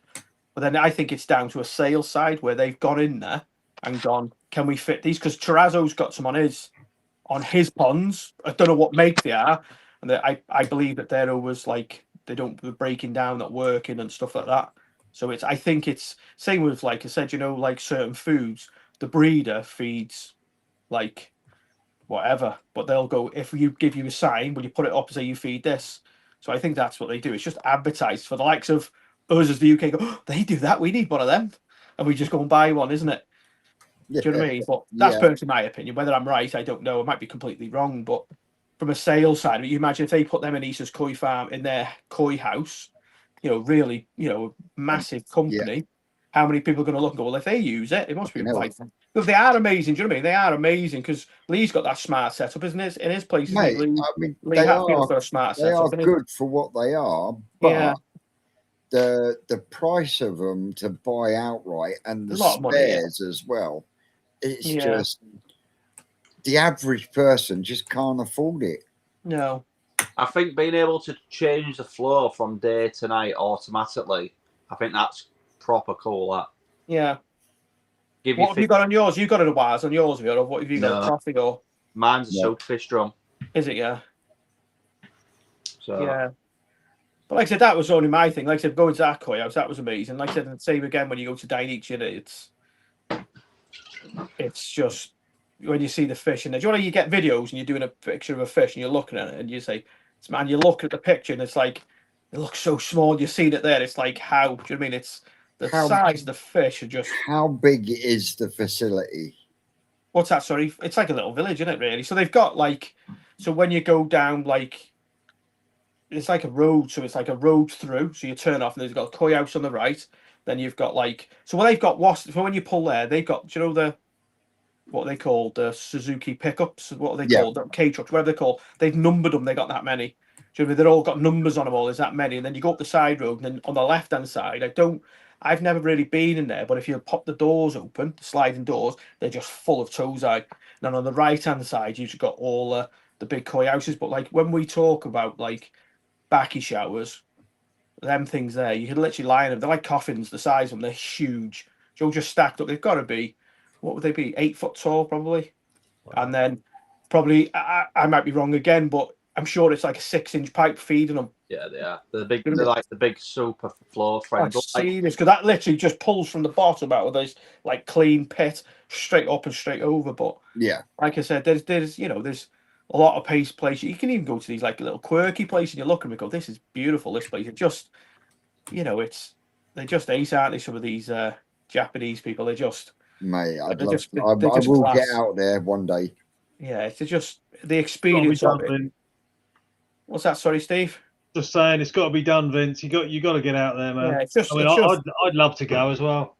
It's just amazing. It's like I said, so we put it out for the people who are going now. So people think it's the cost of it's it's crazy. But like I said, just going over, it's like 15 quid roughly for a meal at night. 15 quid, and then you get your drinks and then whatever. The hotel's 55 quid a night. It's just if you can get the flights, that's what kills you.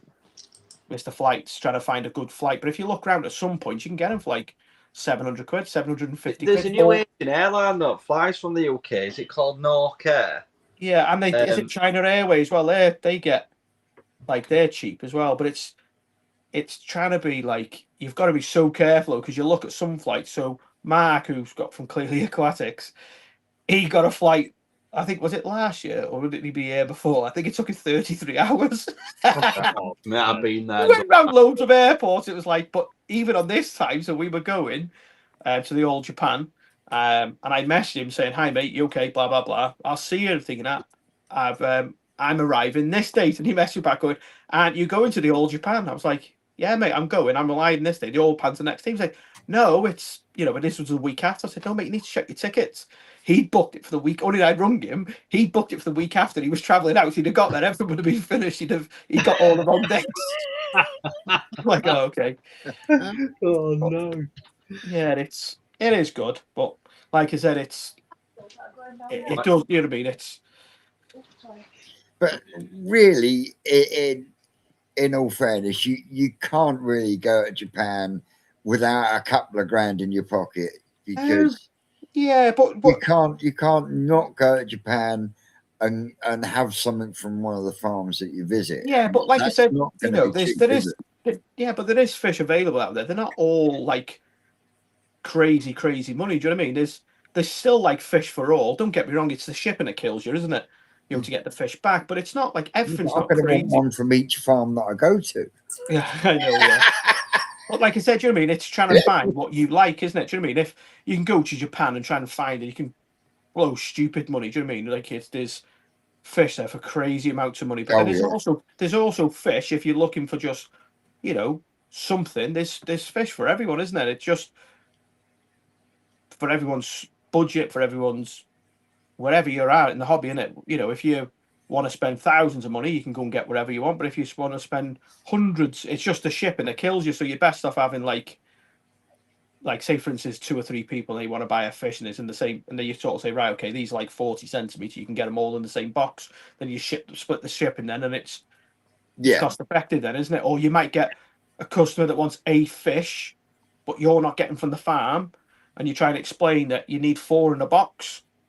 So it's like you either have that fish or you try and find one somewhere else, because you've still got to pay the shipping.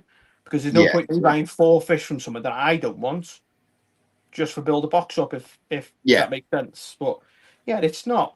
But there's never, like I said, some people can go to Japan as well, Vince, and it's just about the experience. It's not like, you'd want to buy a fish if you wanted one, but there's never no pressure off anyone to sort of like force anyone to buy a fish. It's, if you like one, you buy it. If you don't, do you understand what I mean? But I get what you're I saying. see what you're saying. Yeah, I get what you're saying, but it's so in the autumn time. The October harvest. That's the time to go to a place. It's such a beautiful place up in them mountains. And obviously Tim tells you about the things, obviously when they had the earthquakes and stuff, because he was there.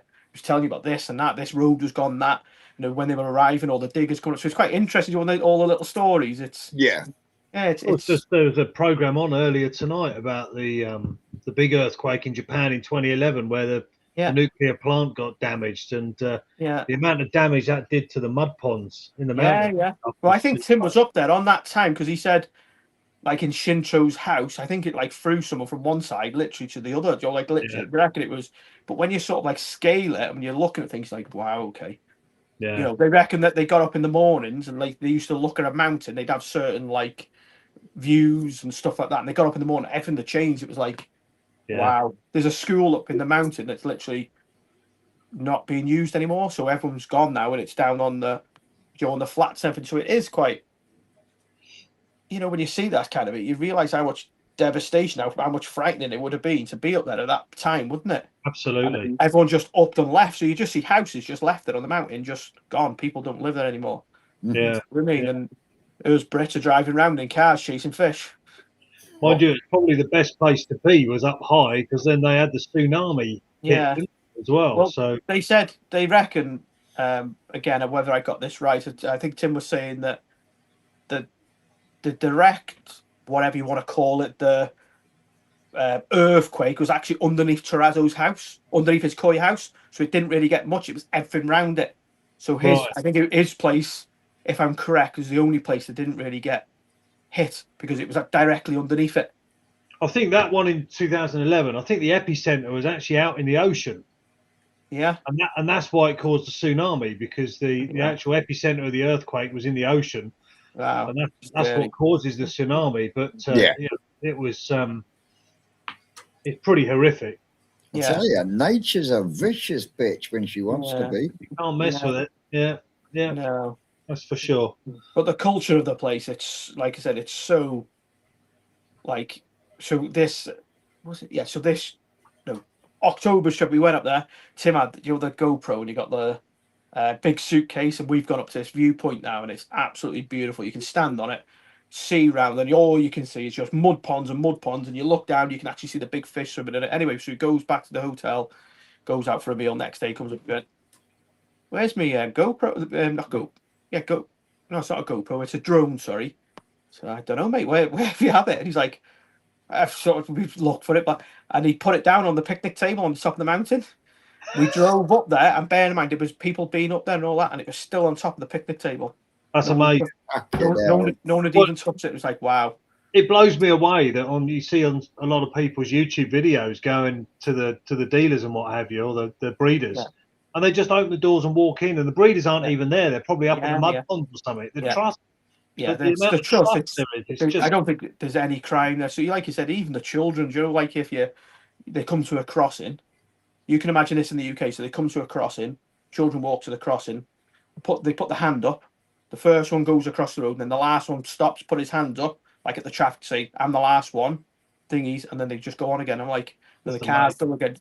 So like the respect. It honestly, it's like it's a beautiful place. They have koi like in small or ponds and stuff, sort of in the city centres and shopping malls, stuff like that.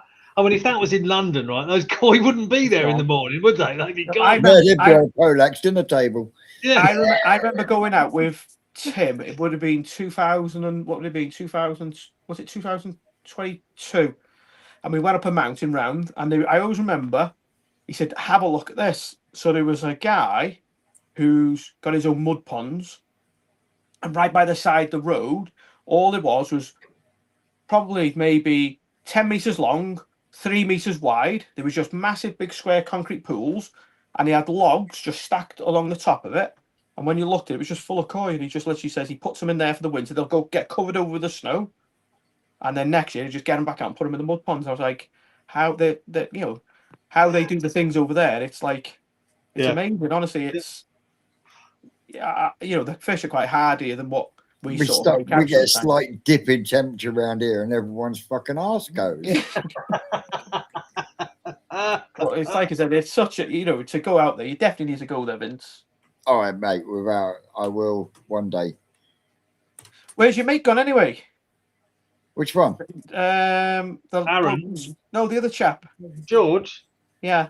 His phone ran out of battery. It was on his old phone. He's watching still, I think. Oh, was he? Yeah, Big George. His phone shit itself, and Aaron's just got visitors just arrived. Yeah, them Nokia 3310s are normally good, aren't they? Yeah. I'm surprised you still remember one there, mate. I remember one of them little snakes on it. Yeah, that's the one. Yeah. What was the Motorola one, Vince? The green one. Do you remember the Motorola? What was that? Motorola? Oh, I can't remember. No, I only had Nokia, see. Oh, yeah, you were posh, weren't you, see? Vince used to have one with a wind up on the side of the box. Wow. The first ones I remember, the batteries were big boxes and it had the phone on the top. Yeah. All the mechanics, back in the motor trade used to carry these things around with them and stuff. He's older than me. Yeah, during the war. During the war. You sound like Albert now, only fools and horses. Don't start them stuff. Don't start them stories. Oh dear. How's it going down with Ricky in New Forest? Mate. Doing well, isn't he? We're flying along at the moment. Yeah, he's doing well, isn't he, with his fish? Mate, that new tunnel is going to be something special. Yeah. But yeah, what's that going to be for, Vince? Like growing stuff, is it? Or yeah.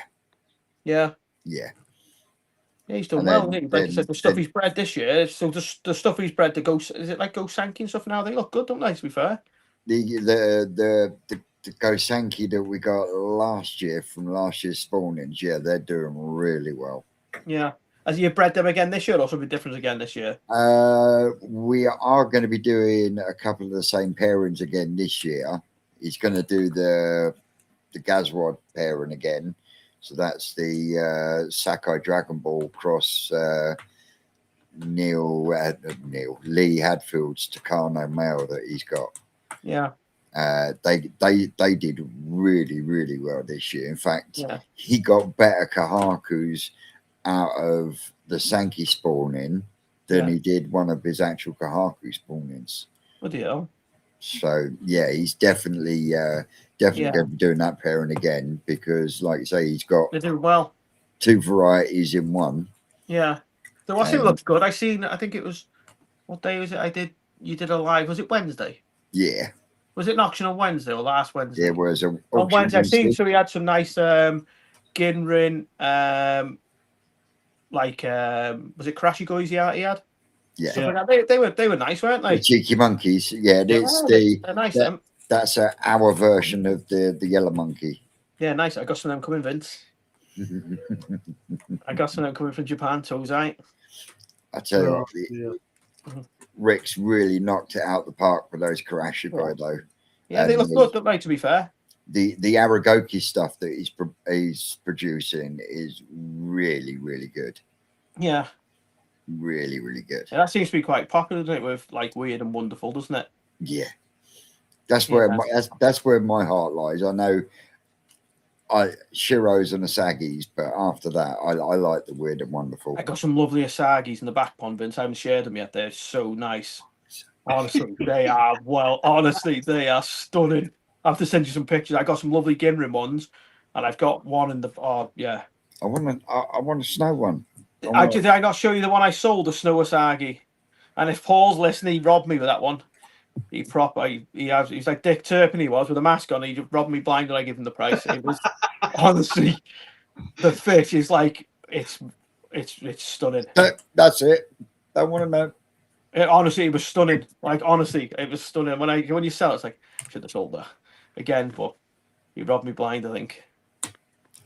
Well, I'll send you some pictures of that.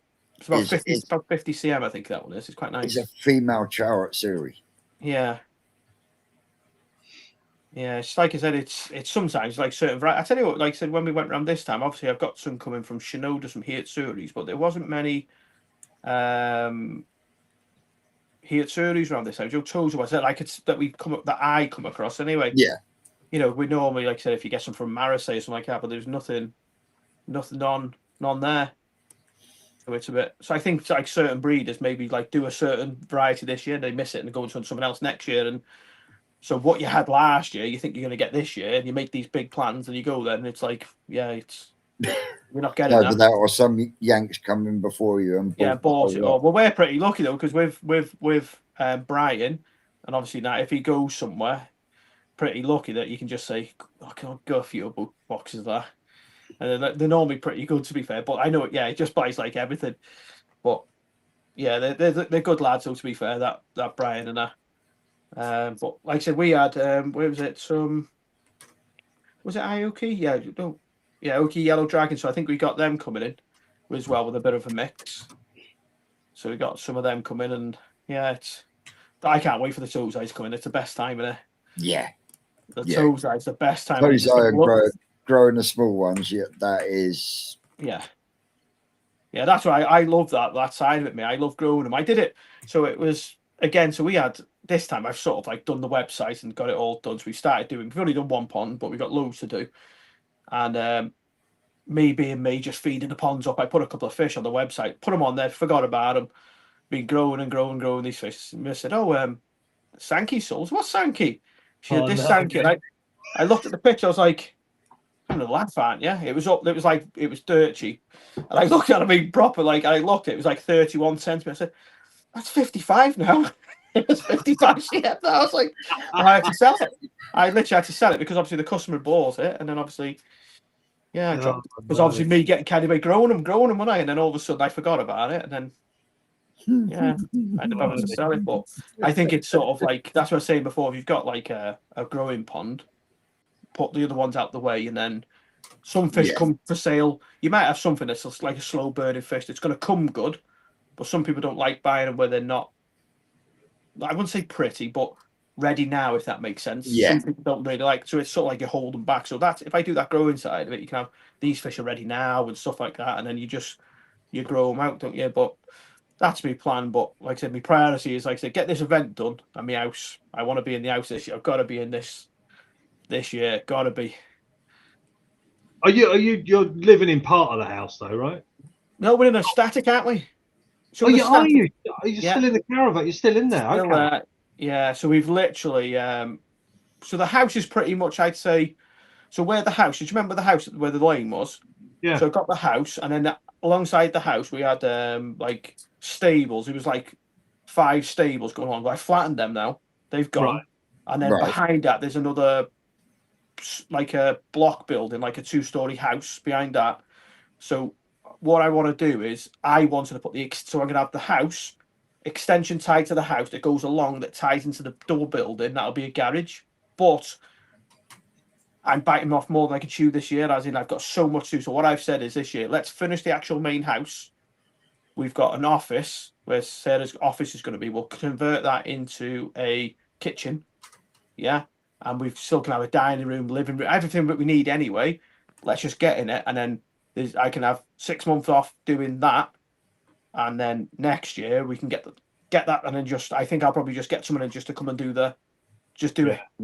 If that makes sense. Because you've got to be realistic, haven't you, sometimes? Although I want it to be done, you've got to sort of say, right, okay, for your health side of it, you're pushing yourself that much. It's like something will end up giving. It'll probably be me, because it's literally, honestly, it's like I've been up there with the head torch, like 10, 11 o'clock at night with a hammer, knocking the render off the house. And it's like people driving, I was thinking, you're mad, you are, because it's like I don't get no time in the day.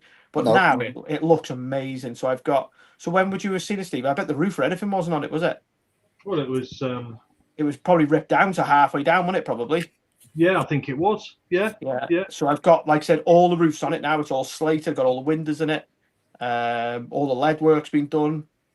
Everything's pretty much done. All the floors inside, the second floor, everything's pretty much in. Electrics are done. All the internal walls up, are they?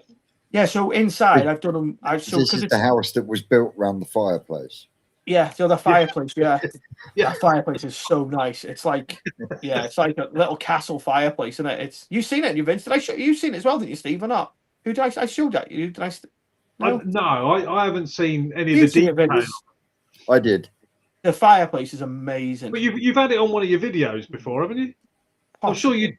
I'm sure you did a probably on the group. It's probably been on the group, mate. It has probably. Yeah. But the fireplace, it's like, because it's 1850, it's never been touched. So the family that lived in it before, it's got so much history with it. It's like, for me, like if it wasn't me buying it, that place would have been flattened. Someone would have flattened it.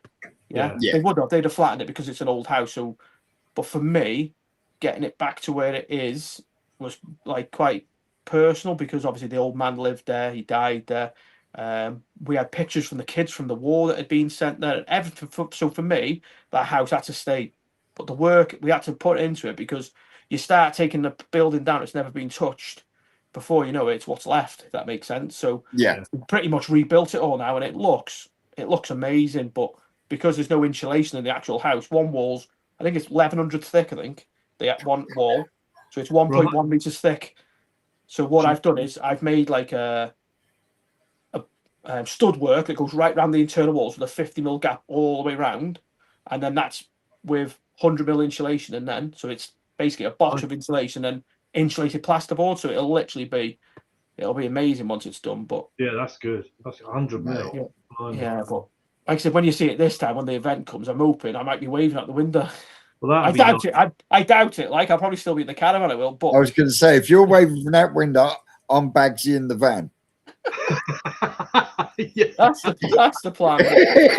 I'm hoping though, if I can get it done before then, it'd be brilliant. But my priority before winter comes, I want to be in this year, because it's sort of like, because where we're at now, you can imagine the fish shop's next door. Yeah. My construction company's there, the barn, everything. I'm literally in work 24 hours a day, if that makes sense. So you're never away from it. We used to, like, I know it's not thinking, but if you go to the front of the house, you can just sort of forget about it for a bit, because you're not actually. Yeah. Does that make so? I'll pop outside. So in a minute when I come off here, I'll pop outside. I'll be back in the fish house feeding the fish again. So you know what I mean? So you're literally constantly like, I'll be sitting here, and I'll be just gonna go and feed the fish, So you're just constantly in there, aren't you? So it's at least you're around the front. You can just say, right, it's. So when did you get there? Was it 24 or 23 you got there? What's that, sorry? When did you move there? When did you actually buy the place? I'm trying to think now, mate. When we moved, 20. So October this year, it'll be 2 years, I think we've been here. Okay. And I might be wrong there, but I think it is. So if you're bearing in mind, so when you come in the event, we'd been here a year. So realistically, I built the mud ponds. Done that. I was doing the house. I built the fish business. kept my other business. So you can imagine how much, you know what I mean? Basically spinning loads of plates. Yeah. Well, you got the priorities around the right way. Yeah, I got the fish done. That's what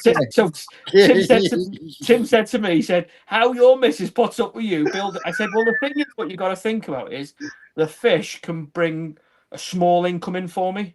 Yeah. You understand what I'm saying? So that was priority, because it needs to pay for itself, as in like the sheep and stuff like that. It needs to, that's, if the house took a little bit longer, because this caravan, Osmond, it is all right, to be fair, but it's the kids side of it. It's like, they need, my lad's got, so we've got like a barn next door, and he's got that all kitted out as well. So it's tidy inside, but it's like a king span room, basically all plastered and that, but it's still in the barn, if that makes sense. So he just needs the house now, if that makes sense. It's not, it's, but we'll be done this year, hopefully. Have you found any interesting things there? Have you? What's that? Sorry. Have you found anything interesting there from years ago that while you've been doing the house and Yeah, a stuff? bit of all. Well, we got so in the top of the house, so in the where you used to go up the stairs, there was a room there that never really. So it was nailed shut, so it's not really everything. So when I've kicked it in to get in there, and you've got like a wall, and on the wall behind one of the bedrooms, the last time so it's like I don't know what you'd call it now. You like your plaster, and you got the wooden woven walls. Yeah. So they were all like wooden behind there, but behind it to insulate it, they put newspaper, and the newspapers were from 1923. Wow. Yeah. Cool. So I've kept all them. So Yeah. I've kept all the newspaper clippings because it had little football teams on it. So we've kept all them. And then we had the pictures of there was 2 girls that kept sent here from the war. So pictures of them, kept that. We found loads of like, bits and stuff like that. But it's sort of like, it's got so much history for me. So we've had we're having a stone made for the chimney. So at the top of the chimney, the old boy that lived here, I'm having his name and his date of birth and when he passed away on the chimney casted. The big chimney stone, so it's a sandstone to go on the chimney on the outside, with his name and everything on it, because it's important for me to have that, because obviously I know it sounds a bit thingy, but it's just a bit of respect for this old chap that used to live here. Didn't you have his dog or something? His cat. His cat. Yes. I'll show you. Hang on, let me see her. This is the old cat. Hang on. Where am I now? Hang on. There you go. Yeah, I thought I remembered that. So I don't know why. She's about 19 years. She's ace. Wow, Yeah, that's the old amazing. boy's giddy. Yeah, she's about 19 years, that cat, and she was so feral. And when I say feral, she'd have you without even sort of thinking about it. But now, I don't know, mate, am I there? Now she's brilliant now. But yeah, so that cat came to the house. Yeah, that's all I remember. So the guy who inherited the house that sold it to me, I think it was in the paperwork for the man that cat, because this cat, when the old man was ill, used to sleep with it. It was the only cat. I think they had like 30 cats here. That was the only one that used to stay with him all the time. So again, that there is just like a bit of, I think it's, I don't know, respect for me to that old dude, if that makes sense. Yeah, definitely. Story, isn't it? Absolute story. Yeah. But like I said, it's for me to get here, it's just been like, it's a privilege to get here, honestly. It's like, like some days you literally just, you have to pinch yourself. It's like nice things, like a place like this. It's like normally like normal people like me, just come from whatever. It's like doesn't happen. Does that make sense? But we've worked so hard to get here, and like I said, it just proves that if anything could be done. You could put the graft in, and anything could be done. Anything could be done in life if you set your mind to something. Genuinely, it's like it can be done. Like it's. Like I said, I've worked so well. Even Sarah sacrificed. It's not like obviously we've worked so hard, but we've sacrificed so much to get here. Like when I built my business, it was like building a business and not taking money. So you're investing it. Where you're paying everyone, so they're all getting the wages. You're investing it.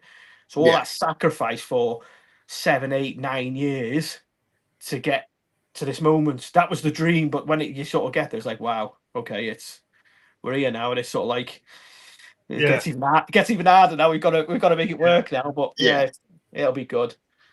But what fish are you getting this year, Vince? Oh, I don't know yet.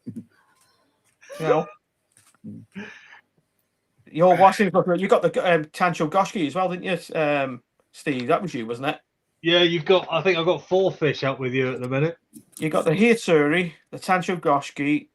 What else you got? Tell me what you got, and I'll do exactly. There's a Kinshower. Yeah.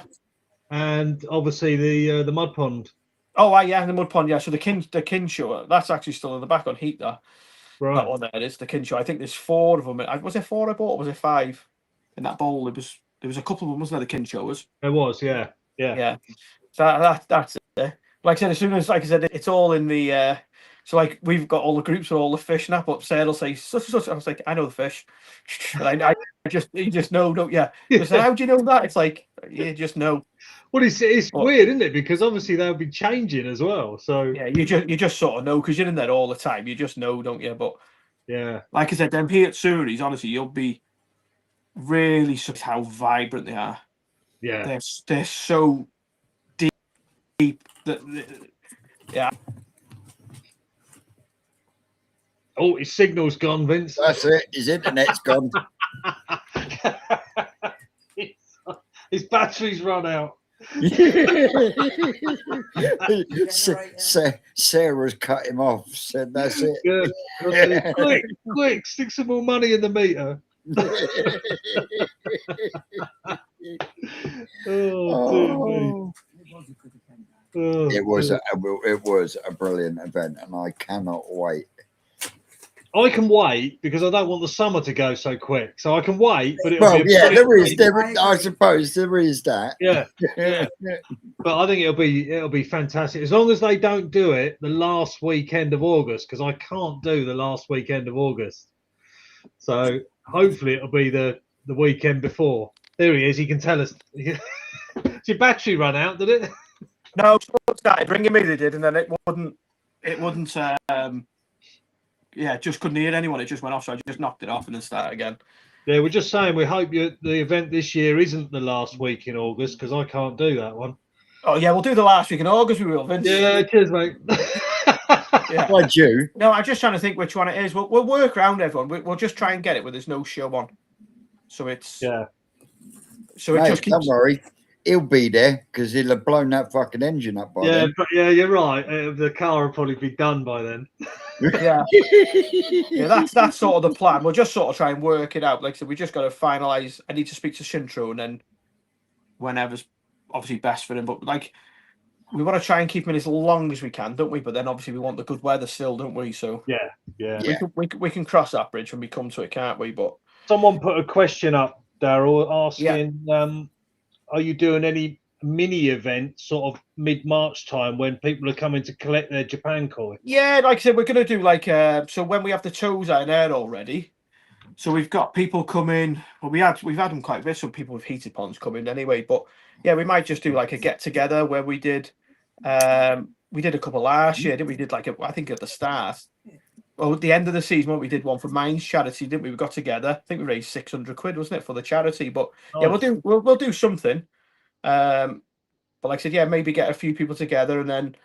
But like I said, I want to try and do an event for the release day, don't we? So when we do the fish on that day, but then I want to try and get ready for if I can get the other two ponds ready, we can release everything at the same time, then, can't we? So you're going to aim for sort of end of April for that, I think you said. Yeah, that's what I'm thinking. Just because what I don't want to do is have them on the food inside, nice temperature, and then obviously I'll have to take them off a little few, like, maybe 6, 7, say a week before, to let them clear before we move them. And then I want them to just go straight back out and then obviously be fried. What I don't want them to do is go back out and it be a little bit cooler. But what I did notice is last year, so the pond got up to like 24, I think it was like 24, 25 degrees in the big mud pond.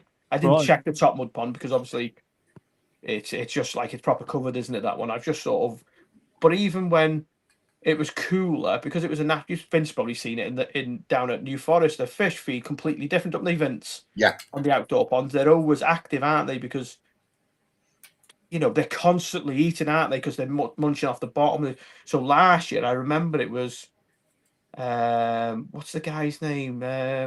He had the crashy guy. I was actually on the phone to him yesterday. All the tadpoles in there, and the natural food that was in there, and the koi were actually eating them. The tadpoles, and they were just literally hoovering them all up. So, as well as the food that was going in there, so we started the feeding in them 6 a.m, every 2 hours till midnight. So they're getting a lot of food, aren't they? So, but this year we've got a head start, like I said before, because we know how much food went in there to start with, and how much we ended up to go to. This year we've already got that figure, so we can start off higher than we did to start with, if that makes sense. Yeah. I reckon you're going to find a lot of fish in that big pond when you empty it. Yeah, I reckon so. Well, I don't know. I hope not. Did you actually get rid of a load of the fry? No, I never touched them. Just left. I just didn't even touch the pond. So when we had them 2 fish jump out, we actually, I can't remember what happened now. So we had if you remember rightly, or was that the year before? I can't remember. So we had a big pump, didn't we? That petrol pump, and we literally left that by the side of the bank, and then like gone up, and then the next morning thought, right, we'll go down, and literally it filled back up, and the petrol pump was just about to get buried in the water. Obviously, we got that out, and I was like, oh, I'll revisit that another day to get the fish, and I haven't bothered getting them out, so they're still in there, and the fry. I've never touched them, so yeah, I don't know if they're in there or not. I don't know, but there was when you're emptying it, because I'll come down for that scoop. Yeah, I reckon there was thousands along the bank, wasn't there? Vince will be down with his bowl, Daryl. Yeah, like I don't. I generally don't know whether would the bigger koi eat them because there's 2 in it, but there's that many in it. They're not going to be able to eat all them, are they? Surely not. Well, they'll have a good go, I'm sure, but I reckon there'll be some. Yeah, but if there's some in there, which potentially there is, because even so, like say for instance in Japan, we did a mud pond harvest, and they had obviously a male in with. I'm trying to think what were they? I think it was Kahaku. So there was a male that they thought was a female. That obviously they'd spawned it, but there was only when we harvested. I think there was 8 tozai in there. That's all that was left in there. So obviously they'd eat them all, but I'm not too sure whether because they were that small, would they survive or would they grow? I don't know. It's the unknown, isn't it? They'd survive, but I very much doubt they would have grown much. No, but like I think, you know what I mean. As long as we can get, like we were getting some of them, like Hiatsuri ones. What would they have been? Like 8-9 centimeters, probably were they at the time? Yes. You know, when we netted a couple, then I remember looking on it. I said to Shinzo, "Did I tatty guy?" And he's laughing, wasn't he? But as long as I can drop it down, it's just for me peace of mind. I'm not really bothered if there's any in there, but I don't want to put all my fish in there and waste my time putting all them fish in there to realise there's going to be more in there. It's just an absolute waste of time, isn't it? So if I drain it down, check it. If there's not, there's not. Do you understand what I mean? And then there's going to be some people coming up. I'll have a bit of a laugh, stone pick it, have a bit of a laugh. People can fall over in the waders or whatever. And then we know that at least I can get them 2 big sankies out now. Steve's good at falling over in waders. Yeah, we'll just send him into the muddiest part and get him stuck in and we'll just fill it up. That's what he bloody did to me down at New Forest. Is that what he done to you? Yeah. Yeah. Go on, just go across. Just go across that bit and you go, whoop, straight up to the top of his waders. Yeah.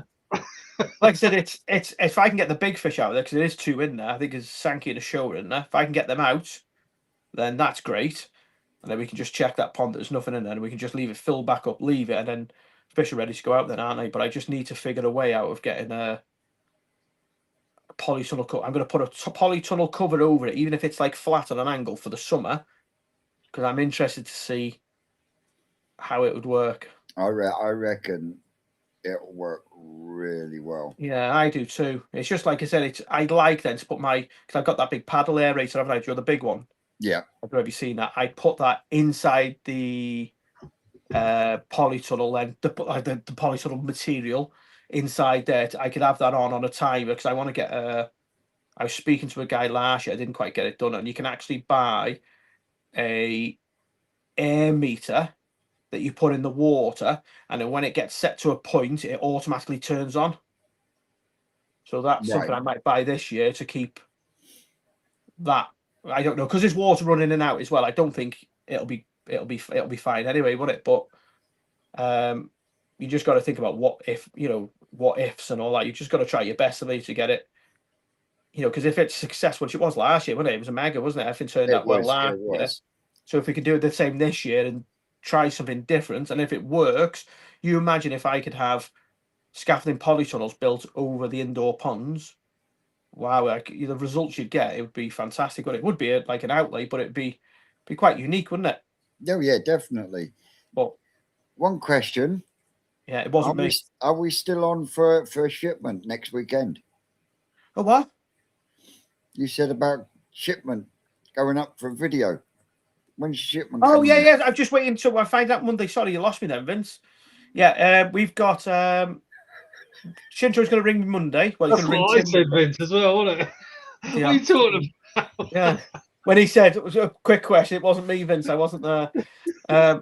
Yeah, so we'll find out Monday when that's going to be. Yeah, you're more than welcome to come up when we have the shipment night. You're more than welcome to come up. It'll be nice. Like I said, it's like I said, me and Captain Chaos there. Yeah, you're more than welcome to come up. Like I said, we'll try and I'm hoping because it worked quite good last time for everyone. We had it an earlier shipment. I say early, it was a lot early because normally I remember the last couple of shipments I've done on my own. So it's been like I don't know, say 2:00 in the morning getting back, and then you're doing like 30. I think one box it was 35 boxes. By the time you're carrying them in, you're opening up. You're trying to do it on your own. It's bloody hard work, isn't it? But this time because it was early, fair play. We put it on the group, and a lot of people come across because they like things like that, don't they? Being a part of that process, don't they? Seeing the fish and bringing them in. Yeah. But they see the other side of it as well. And I always say to them, look, just bear in mind they have travelled, and it could be a chance that maybe a fish could have died. But touch wood, you don't really get. Or there is the possibility that you'll open up a bag and half the fish look like just shit. so people understand, but they see that other side of it. So we had a couple of crew, obviously, on the last shipments, they didn't there's nothing wrong, but they didn't travel too good, so they were struggling.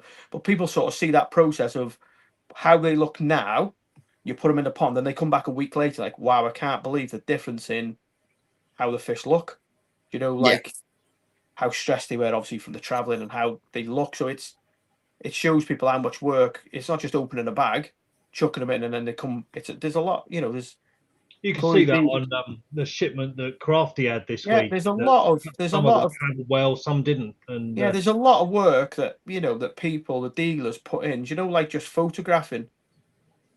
Oh, it's the most tedious job going. Like I said, to be fair, I think last time I got a friend Kyle. He did some photos, did a real good job, but he was ill last week. So anyway, me and Sarah did it. But it takes.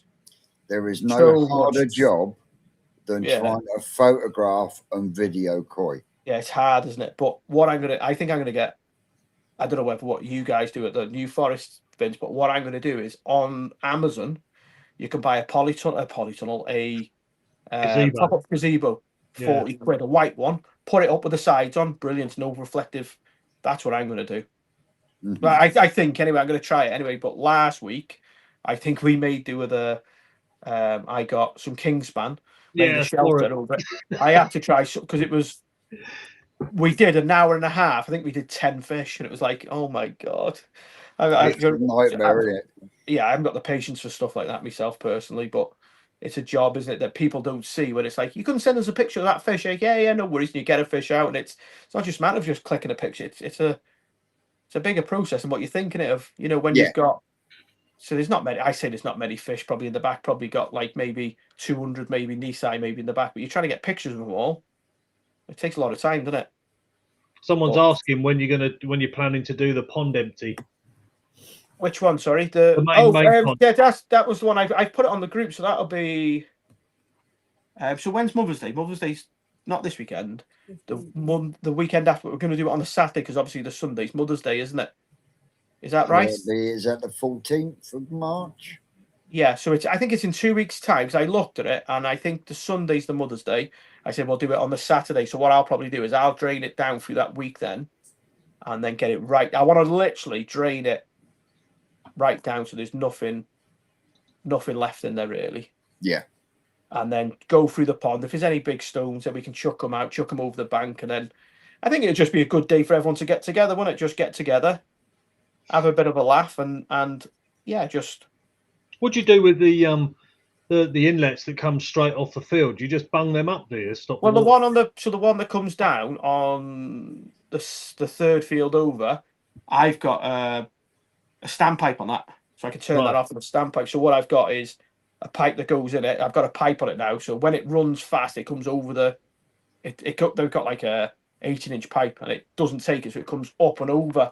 So I turned it off, so I got a meter standing up, so that'll be turned off. And then what I'll probably do is the one that comes out the field, the two that come out the field, I'll just bung them so you can get the manhole rings, can't you, with the screw in?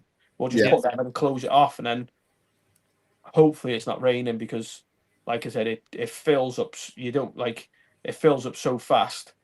But yeah, it'll just be good, wouldn't it? And if there's stuff in there, it'd be interesting to see what's in there, wouldn't it? Because I remember when I see them on the side, there was loads of, obviously they were sank in there, weren't they? But I remember seeing loads of I seen there was all sorts, wasn't there, on that side? There was Sankey, there was Hiatsuri. There was all sorts, wasn't there? There was definitely a flock spawn in between some of them. Yeah, but it'd be interesting to see if there's anything in there.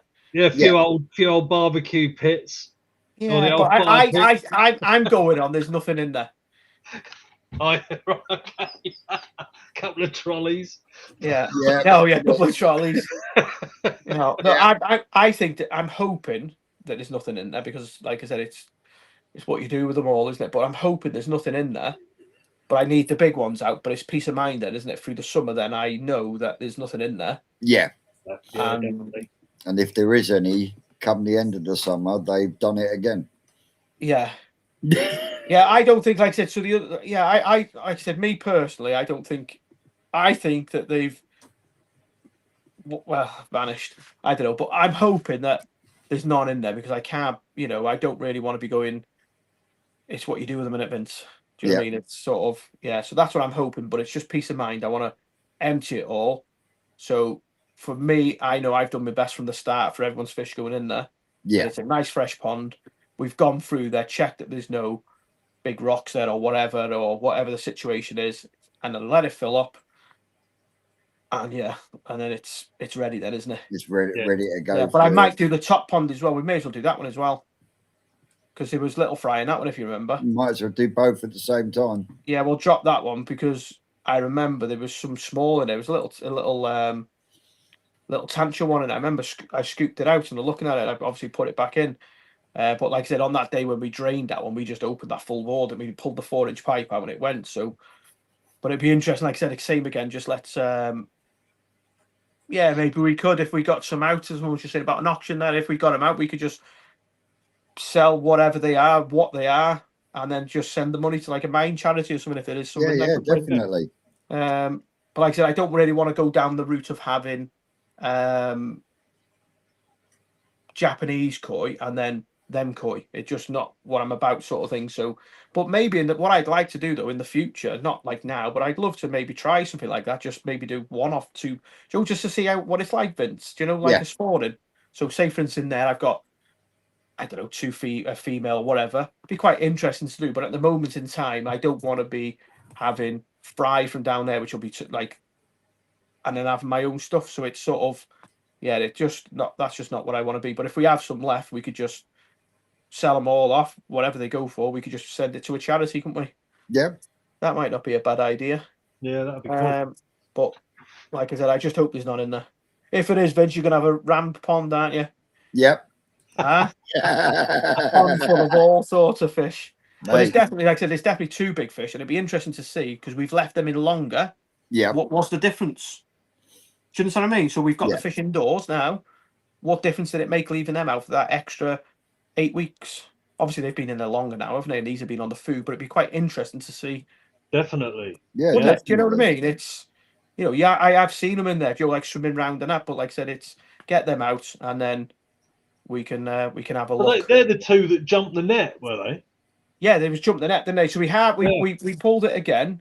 But like I said, if you remember, so when we dropped it down, so this year, again, so when I went to Japan, so basically all they have is a strainer. So it's just a metal strainer, which is just like a round tube and it with loads of holes dug in it. And they just have a 2-inch pipe. And then all they do is fill it all the way up, put it over and it just siphons itself. So last year I was using a petrol pump. So we're pumping it all out. And if you remember, the pump packed in. Yep. So it was still 18 inches higher because you couldn't see the well, could you, last year? You couldn't see the... so it was a lot higher than it was the year before. But because we'd done it the year before, I sort of knew how the bottom was, if that makes sense. But then when we pulled the first time, we missed a couple, didn't we? And then we got them in the second one. And as we got them in, I always remember we've got them in. They've jumped and everyone starts laughing. I'm like, I'm not doing that again. I'm not doing that again. I'll see you in a few months. We'll catch up here in a few months. Yeah. But, it was just a bit of fun, wasn't it? I think it was like, because we had Kyle, Kieran, and like I said, it was new to them doing that side. And it's new to me, isn't it? Obviously, I'd done it the year before, but it worked quite well, really, didn't it? I think it's pulling a seine net in. There's an art form. Yeah, you just sort of, like I said, because we knew where it was, and that's when I went on that side where they were originally, because I knew where that ledge was. But obviously they didn't, if that makes sense, because I dug the pond and I built it, so you know. But like I said, if I did it again, I would. So have you seen the net? Say, haven't you? So on your net in the farm, do you have just weights on the bottom? Yeah, it's a lead line. Yeah, so what I've got the same one, but in Japan, I was looking. I've got a video. I'll have to share it with you. So on the bottom, they have like the other way to describe it. They're like strands of like stringy rope, and they're on the bottom. So as it pulls, they say it does the bottom. But I can't. I'll have to show you, get you the video, because I was looking. I was like, why this? So their nets are completely different to what we use over here. So the bottom, they got like it's hard to explain. It's just like ropes. It is on the bottom of the net, as well as the weights. Yeah. And I was asking them when they were saying, "Oh, you have to have that." It was a process of what they were doing, but I'll have to get it off my video to show you. I've got it there. So when we did the top pond, it's on my camera here. So I'll have to send you it, Vince, to see it. It's quite.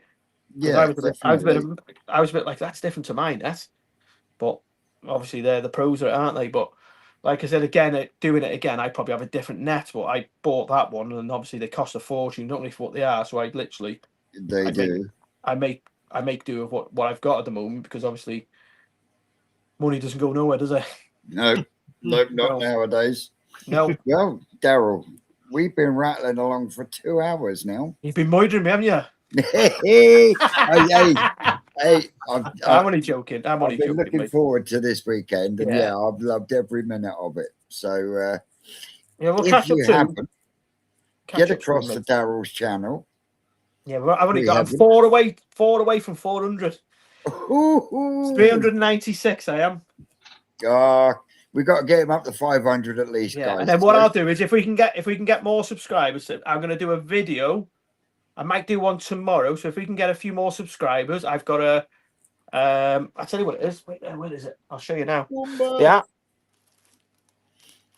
So that is the Dainichi calendar, which we got. I'll give that away, and I'll give randomly. I'll ask something. We'll do it in the comments, and I've got, and you're gonna love this, Vince. I got Shintaro t-shirts, smart ones. I'll give one of them away as well on there. So if I can get more subscribers, I'll put it in. Then we'll sort it out to give it away. Hey, I got a Shintaro t-shirt signed by the man himself. Yeah. Oh, you got yours signed, didn't you? I did. You did it yourself. I seen you behind the back of the shed signing it with a crayon. Yeah. Hey, you had a big fat crayon trying to write on it. It was. I know that is genuine, because your daughter got it for me. Yeah, big crayon it was. Shintaro. Oh, man. But like I said, I'll watch it. It's you know the score with YouTube, Vince. It's quite hard, isn't it, to get people's attention and videos and stuff. But I do videos. They're not.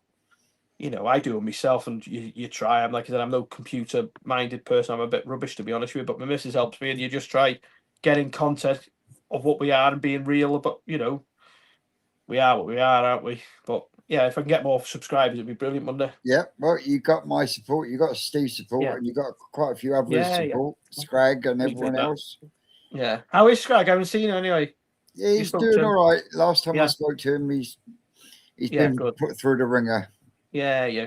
Just lately, but yeah. Okay, mate. Sound, pal. But like I said, my phone's going here now. I want one of those t-shirts. Yeah. You're gonna have to be in the comments, aren't they, Vince? Mate.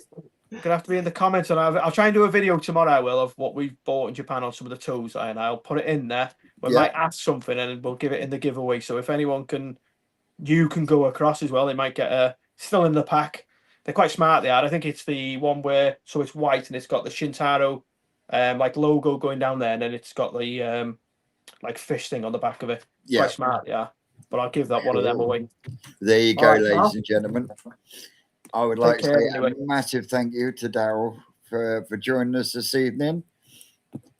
Take care, mate. Absolutely awesome having you on. And if you could get across to his YouTube channel, give him a like, share, subscribe, and all that shimizzle. As always, big thanks to Big George, who's phone shit himself and left us in the lurch.